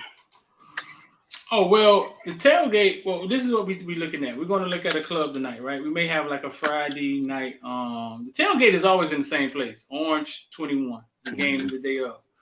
We may have I'm not sure. No, you could pay there. You could pay there. I'm not sure how they're doing the tailgate. We may have a live show Friday night though. They normally you could pay ahead. Normally they'll have like they'll give you like a band, like a little VIP wristband. And I think he's gonna. We may have a live show Friday night, and I'm not sure what they're gonna do with the tailgate. I'll get him on here. Maybe we get him on here this afternoon. But we may do the live show Friday night like we did for spring. Just do the tickets for that. I'm not sure how they do for the tailgate. Because with the tailgate, they never really have it like organized to the point where either it's like pay in person, I think. Okay. I seen the Saint family pulled up last time. Like right when I got there. Yeah, t-shirts on that say Wesley Mom and Wesley Auntie. And I don't know, I think he showed him love, and I think he just let him eat for free. But so because I'm not sure how they be organizing that. But we're gonna look at a club tonight, man. We may have it at a club in Fort Lauderdale where it's like a live show. It's like kind of how we did last time. He just texted me saying, man, he can get Eve to come down here this time. I don't know if it's good. I don't know if that's good or bad for Eve. Is a bit much, dog. I don't know. Eve is a lot, dog. She could be herself at Tussie's, I think. Eve is a lot. We had Eve on our little podcast we used to do before my girl's mom died. And Eve was like, come on, bring your girlfriend too. Eat everybody alive. Like, Jesus Christ, baby, she said you would come too. Yeah. If Rick the Shits was a person, it would be Eve. Yeah. So we'll let y'all know. That link could go out. We're gonna go check out the spot tonight. If everything goes as planned, we'll let y'all know. We'll try to get some more people in the house. Maybe we can get Hayes to come down again. He should be here for the game, I think. Let me gonna be in a wood shooting at ducks. Let me know the name of the spot later on. Let me know the name of the spot later on. Let me see if I can tell you about it since you're coming down this way.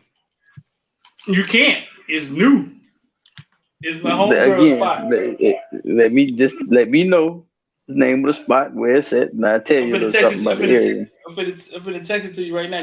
Now the area, I don't know, but it's my homegirl spot. The doctor who I talked about, the one who I announced that got shot on here, and she didn't really get shot.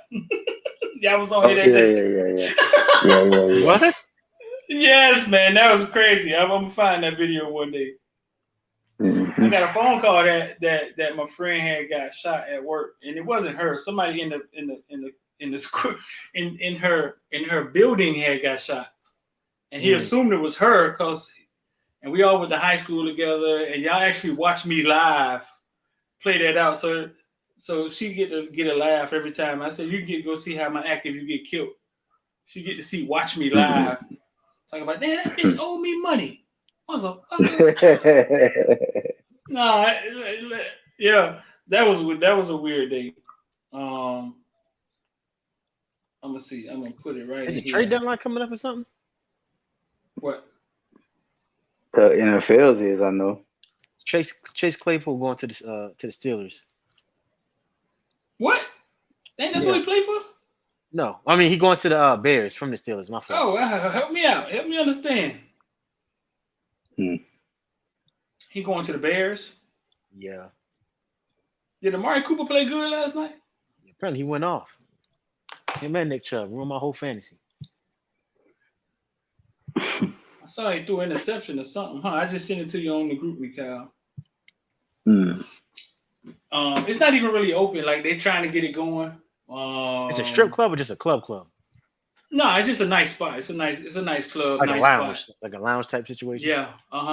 Right. What's in the Porky Beans? A strip club. Oh no, this ain't It's in Fort Lauderdale. Oh no, this ain't my area. Nah, this in Hollywood.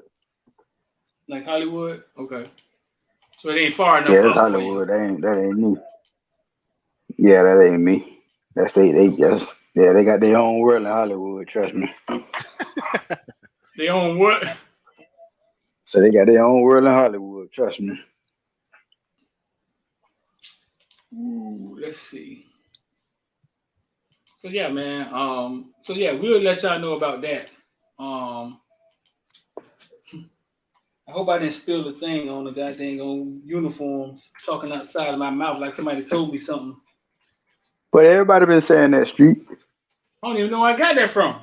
Tyrique Stevenson, Everybody been saying it. Everybody been saying that shit. I'm not. The last couple of times we've been in black unis, man, it ain't worked out for us, man. Is that real? Is what real? The last time we won, we lost? I think the last 2 or 3 times we won, we lost. Oh Lord. Yeah, is that what we wore against Notre Dame? Nah, we wore that against Virginia Tech that week before. Mm. The last time one of them was against North Carolina when Romeo was here, Romeo Finley. We picked that pass off. I think every time since then we lost in the uniforms. Mm. Somebody in the comments correct me if I'm wrong, but we can't do nothing. We can't wear black uniforms. Can't wear the turnover chain. What can we do? Shit. Hey, that's funny, right? Play football good. Mm-hmm. At some point.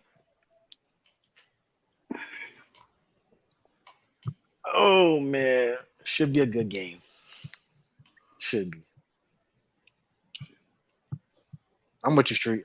I want to see what Jake got. I want to give Jake some time. Dog. Develop. I want to see what Ponce is teaching these dudes because we know what TVD was. We got idea. Tucci said Adidas already paid for the uniform. This is the only night game we'll probably get. Yeah. Mm-hmm. I don't mind wearing them. It is what it is. Either we gonna go out there and play good or we ain't. At this point. That's it. I would love to see Jake. But Mallory said TVD was practicing, right? I came in right when during the interview, so I just heard you ask a question about what you said to Jake. I didn't hear anything. He said it's good to see TVD out there. He says good to see TVD back out there. It didn't sound like he said he was full go though. It's just. I want TVD playing. I'm sorry. I understand where y'all coming from. I can see Jake next game. I need TVD for this game, bro. I'm sorry. So you want TVD for the rivalry? Yes, I do. What drives that thought process based off of? He want to be Florida State. What is your thought? He want to be Florida That's State. simple. That's that simple. TVD is supposed to be the guy to do it. Yes. Yeah. According to got a better chance. Because according to the fact that he's our best, he's been our best quarterback for a very long time, bro. Like you can't, ain't nothing you can debate about that. And he threw two first half interceptions. So he lost. People lose. That don't mean anything. Like Jake threw. And he didn't beat Florida State. Jake threw some. Go ahead. Jake threw a couple of interceptions. Jake threw a couple of interceptions a little while ago. Like it happens. Like he's still our best quarterback, our best option at quarterback. Like it ain't. You gotta look at it like this. No matter who you may like, you gotta look at production. And the fact is, we found a way to get TVD productive again. With Jake, it's the reset button. Now we got to find what is gonna make Jake tick, and you can't just up and do that in a rivalry game, bro. I'm not saying that he's gonna play bad or anything like that, but the odds are not in his favor for us to just get it just like that. You know what I'm saying? That's all. That's a good way to put it. We have hit the reset button. That's a good way to put it. I ain't saying your point. If you hit the reset button, you typically don't go back. You move forward. So, like I said this y'all heard me say it since the offseason. I said if you're a quarterback in the University of Miami, don't beat Florida State, you're dead to me. Tyler is 0-1 against Florida State. Y'all want to go 0-2. Understand, I am on his neck if he do not beat Florida State and he play. Because I would rather Jake go out there healthy instead of putting a broken TVD out there, or Tyler out there, and then he crapped the bed, and then you got to throw Jake back in anyway. Does that make sense?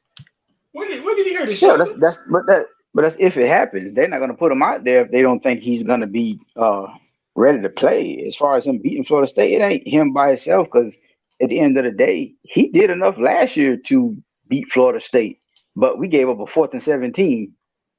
So I can't just lay that on TVD. True, but he did enough to actually catch up and get us he did enough to win too. Yeah, but he started off doing enough to lose. Based on what I think when he got his game back, I think with Restrepo, Mallory, and 88 out there, he gives us the best chance to win. Do I want to win as much as I want to see Jake grow? Probably. I'm going to be there. I would rather see a winning atmosphere. I get it. You going to be there, Matty? We'll see. What's up? You say we'll see. It's a secret. You got tickets, dog? Yeah, I got season tickets. Oh, do you? Yeah. You sound like my girl this morning. I don't know. Talking about my girl, the doctor. I don't know if I'm going to that game. I'm going to say, so you went to Duke, Miami? You ain't gonna go to Florida State, Miami at night? The reason why I planned this trip was originally to go to that game. Before anything else, I put this leave in months ago, before the season even started. Like, I gotta go Florida State, Miami. But just this conversation alone with the back and forth, the quarterback, I don't know what I'm walking into. And I told you offline, I was like, I want to get physically violent with Florida State fans. Like, I do not like Florida State fans. I really do not. Like, there are very few things in this world that would tick me off to the point where it's a Florida State fan. And I'd rather not spend my night in jail.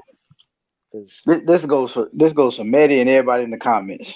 I hear what y'all saying. I just want to ask this: when y'all see that dude with the glasses and his daughter, y'all please don't leave that man alone. He's a good dude. That Florida State fan that everybody like to mess with. I saw him in the Duke game. Yeah, leave him alone, man. Y'all just please no harm. Y'all kid everybody else, but leave that brother alone. He's a good brother, man. I saw him at the Duke game with his kids. I mean, he's consistent. I don't know why he keep going to our games, but we'll take the money. He's just a fan like that, but he's a good dude, man. We met him at Streeter when we did the spring game. I remember he was in the he used to be in the intro. He did. Right. But no, he sat down and he chopped it up with us and all that. He wasn't like loud or obnoxious. He just chopped it up, told us why he do what he do and all that kind of stuff. And he's actually a good fan and a cool dude, man. Nah, he wouldn't be the one, because I've seen him. Yeah, he has been pretty respectful as a fan. Like, I don't see him going to the game, and he take his family out there with him. He ain't trying to start no issues. Mm-hmm. He'll talk ball with you, huh? Right? He'll talk ball with you, dog. Like anybody else, just go ahead and hit him. But he said anybody else, go ahead. He had his daughter in full Florida State gear, didn't he? Mm-hmm. Well, he let us in on something because he's actually a booster. I think he said he's a booster or he'll donate to the pro or something. But anyway, he was explaining to us the mess that was going on, which I was talking about yesterday with the guy that died and Jimbo and all the money and stuff. He was explaining all that stuff. He was going off on Florida State, but he was breaking all that stuff down. Yeah. Mm-hmm. He gives his money too, and he was he's a donor or whatever. I shouldn't have said booster. He's a donor. And but yeah, he gave us the whole rundown on everything that was going on, like all the behind the scenes stuff, the good old boy stuff, and all that kind of stuff, man. I was like, he's a good dude. He'll sit there and chop it up with you, like on the real, you know. I was wondering how it went bad so fast. Yeah, it was all money. He said it. Yeah. Mm-hmm.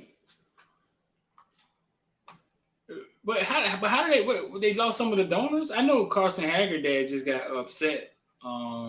They got tired of Jimbo coming back in there asking for money over and over. They didn't understand. I'm sure they probably understand now, but I know that was part of it because I remember him telling me that straight up. Like Jimbo's crazy, man. He keeps coming back. He wants this, and every year he comes. Yeah, and he was like, man. Mm-hmm. Then they wasn't recruiting Carson like they wanted them to. And it's Welcome like, man, to college athletics. Right. But it was a lot to do with, like X say, with that guy, the guy that passed. That was most of their money or whatever, or a huge chunk of it or whatever. And I think the other person they got, the lady, I don't know. I think y'all probably remember the stories we was hearing in the offseason about the lady that owns Spanx or whatever. And how they upset her too. I think it was something to do with the women's athletics, but they pissed her off. And I think they say she donated more money to UM than she does Florida State. So I think like that would have been their biggest booster, and they kind of lost her. It was a lot of that going on, to be honest with you. She donated more money to UM than she do Florida State. Yeah. It was a girl explaining it to us. She's it was a girl that was explaining to us, and she works with UM, or I think she works with Lance as well. And she was explaining that because we was talking about it, and she came and she started explaining it. And whatever they did to tick that lady off, she donates more to UM's I guess sports or whatever, because it was something to do with women's athletics or something, and I guess they didn't want to just spread the money out or something, or spread the money whatever. I guess they didn't want to use her money the way she was asking them or whatever or something. So I think she does a lot for UM's athletics or UM's women's athletics or something in particular or whatever. So like that would be one of their biggest donors or boosters or whatever. So I think that's where they're having a lot of problems. And think about it, you losing your biggest booster, you losing another booster, and you paying all these coaches that you fired. You ain't got no money to be spreading around. Right. You know what I'm saying? So it obviously hurt the team. So. Insane saying, I was planning on selling my tickets for the game, but my wife has been hinting that she might want to go to the game. If somebody's selling tickets, dog, DM me. I got some people that need some tickets. I wasn't even thinking about that because they always come to me asking for tickets, and I'd be like, man, I haven't had a ticket for a football game in 7 years. Like, I don't deal in tickets. You know what I'm saying? Like, yeah. But if somebody got some tickets, DM. I'll be on the field in the suites. What you mean? Took a lot of hard work standing in the sun to not have to deal in tickets too. But yeah, if y'all got some tickets, man, text me 786-405-9499. If you don't want to come down, you know Miami, we lead in buying tickets and not going to the game. That's what we do. You don't even want to go to the Florida State game. Yeah, send me a text, man. 786-405-9499. I may have somebody that want to get tickets from me. But let's get ready to get up out of here, man. So real fast, bro. 2 5-0, which is crazy. Nobody didn't correct me on that, so I think it's true. I would love to see Jake, but I'm kind of leaning towards Cal. I would rather a winning atmosphere. You know what I'm saying? I would rather us win, and I think TBD does give us a chance to win. We could see Jake after, but I don't know if they would flip-flop like that unless something happened to Jake. Jake hurt his throwing shoulder, though, didn't he? Oh, when? Did he? Yeah. When he got what did he injure? He got tackled, looked like he hurt his shoulder. I'm not sure what he injured. When he dove for the end zone, he got hurt?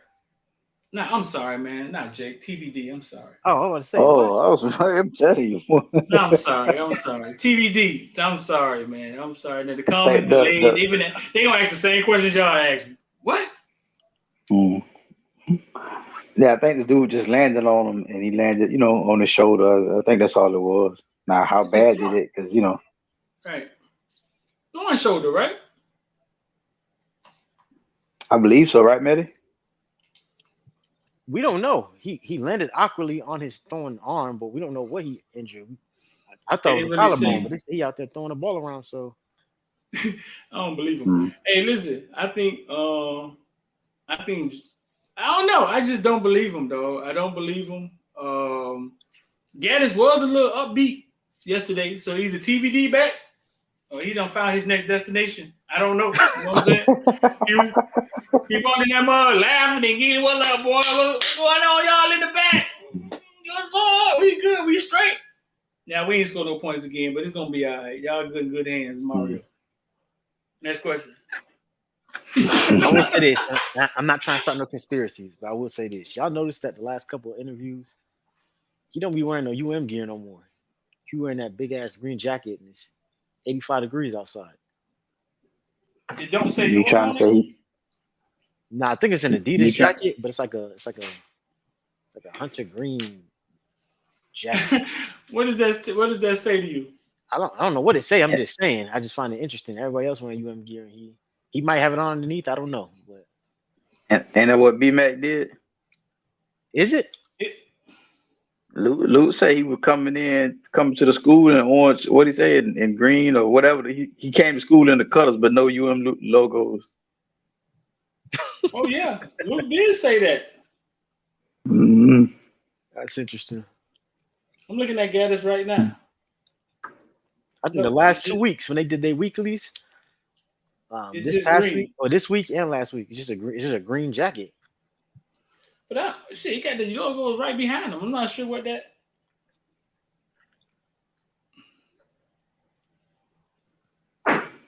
You're right, 305 too. Just somebody gonna take it and run with it, but that's why we laughing at it now. They can have it. Oh yeah, all right, start a conspiracy theory. Here we go. Yeah, you knew what you was doing. Oh man, here we go. All the way from Little Per Haiti, football, everywhere bro. right now. From the Heights, man, Richmond Heights. You're like, Medi got on and said, Josh guys leaving UM confirmed. Well, I already told football, y'all. I already told y'all. I don't think he's here either way. Like I don't think he stays here either way. I think Steele wants to though. I think Steele wants to stay and just vibe Right here and be on the beach. I think Steele good and get tax-free pay.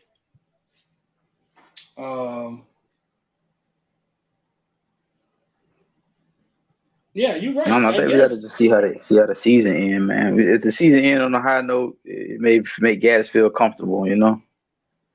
Right, because the offense isn't as bad as people say it is. Like they take the points and they say we're not scoring points. Somehow the ACC announcers figured out a way to say Miami's the third best offense in the ACC. They had to take a stat. They took a stat and they used that stat. So it's just how you want to. It's how you want to look at it. Go ahead, Kyle. I was gonna say y'all, and this is for the people in the comment section too. I don't know if y'all have Street admitted. Watch Steve-O's breakdowns. I keep saying that. Watch his breakdown when he broke down the offense, and you see it. I'm not saying Gaddis didn't do a lot of bad things, but you'll see why a lot of those plays work. And yeah, accountability is on the coach for the kids not executing, but you'll see some of the plays the same way. We discussed how when somebody asks Gaddis something and he explains it, you didn't understand why he did what he did, and it doesn't look so dumb. It's the same thing with the play call, and y'all look and y'all can see, well, damn, this shit would have worked if this dude would have held this block, or if this dude would have. You'll see it when Steve-O does his breakdown. So I implore everybody to watch that because that was the ugliest offense we don't see. So just take the time and just watch it. That's why I asked Gaddis has the question I asked him, because I told you the way my mind work is that nobody's an idiot, right? We always assume that the other person is an idiot. But nobody in there, Medi, KB, y'all don't ever walk around saying, I'm going to be an idiot for the next hour, right? But we always assume that somebody's decision means that they're silly because we never hear perspective from them. And I always lean on the side that, well, let me get his side of it. Let me get his take on this. You know what I'm saying? And that's important. And that's why I ask him the questions that I ask him. Hey, why did you run the ball 3 times? And let him sit up there and articulate out of his mouth, because he's not an idiot. You know what I'm saying? Why he did what he did. But then they'll still end up saying, you can ask that 6 times in a row. You can ask every question that Gaddis about and ask every play. They're still gonna say you're an idiot. So I want you out of my mouth. I appreciate you doing that, because sometimes that context is always important, because it provides a little level of depth based off of the things that people don't see that's happening on the sideline. And what he said is exactly what I was thinking about in the context of a coach. When you have something like that, you have your leader, your starting quarterback go down. So what do? You go out there and ruin it and try to force something that's not there? Well, you see in the second half when we tried that, between the offensive line not blocking and him trying to take them shots, it didn't work. Then this week, they changed the entire game plan to be like, look, we need you to just manage the game. All right, don't make no mistakes. Just get us in the end zone. We got to take the points. Mario confirmed it. He was like, hey, in the past, I've been aggressive. I've been the type of guy who has gone for on 4th down, but stats saying that we ain't doing what we need to on 4th down. So I took the points. He reverted back to the same thing y'all crushed Manny about. But people will never go look at that context and say Mario's an idiot for taking the points, because we ended up winning the game. Mm-hmm. So that context matters. And I appreciate you asking those questions, because a lot of these other media members will take that and create some narrative and some story to get likes, clicks, and views. So somebody say, Street, who was that with that shirt on? He was at our live show. That was like 2 years ago. Yeah, that was Buddy from I think he was from like West Palm. I think he drove down from West Palm. That's the one who had helped us. He helped put the game on. He helped stream the game or whatever. But I think he's from West Palm Beach. I forgot his name. He said he had iPads for sale or some shit, right? Like he was selling yeah. Right. But no, man, maybe that's how I look at things, man. It's like, yeah, nobody's an idiot. Like Dave Chappelle once said, man, crazy, calling somebody crazy is just a dismissive term. It's just you dismissing what's really going on because you don't know what's going on. So you call it crazy. Except for Herschel Walker. You know what that is, man. That's probably one too many hits to the head, man.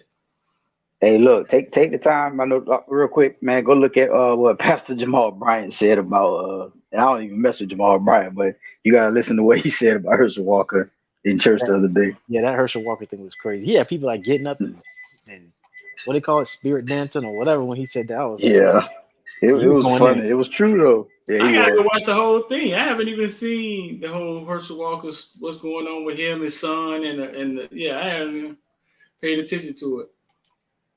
And so listen, before y'all get out of here, bro, we may be doing a live show. Most likely we will Friday night. Them live shows and them events, man. X love the events and shaking people's hand and meeting people, man. And stuff. He love it. He live for it. You know what I'm saying? That stuff be tough for me. So, but we may do that Friday. We'll put the tickets and stuff out there, so y'all will know no later than the night or tomorrow afternoon sometime. It'll be in Fort Lauderdale if it happens. Well, Hollywood, you said, right? Cal? Yeah, Hollywood. Yep, Hollywood. At a nice little spot. So listen, I'm gonna get up out of here, man. I appreciate y'all. All right. Yes, sir. Appreciate you, bro. Yo. 786-405-9499 if you want to get down with IOD Squad. 786-405-9499. You want to make 8,000 a day like Gerald Brown. If you're willing to apply yourself and do what my dog did. My dog said he only made $8,000 a day. Only. We right now, we up. Last time I looked, 25% on a put, a Bed Bath and Body and Beyond put. Let me see if we still up. It's 13% now, but I feel really, really good about that play. We got that until Friday. And man, if you don't put off tomorrow, something you could do today, the rest of your life could be seconds away. I'm D, and I'm out.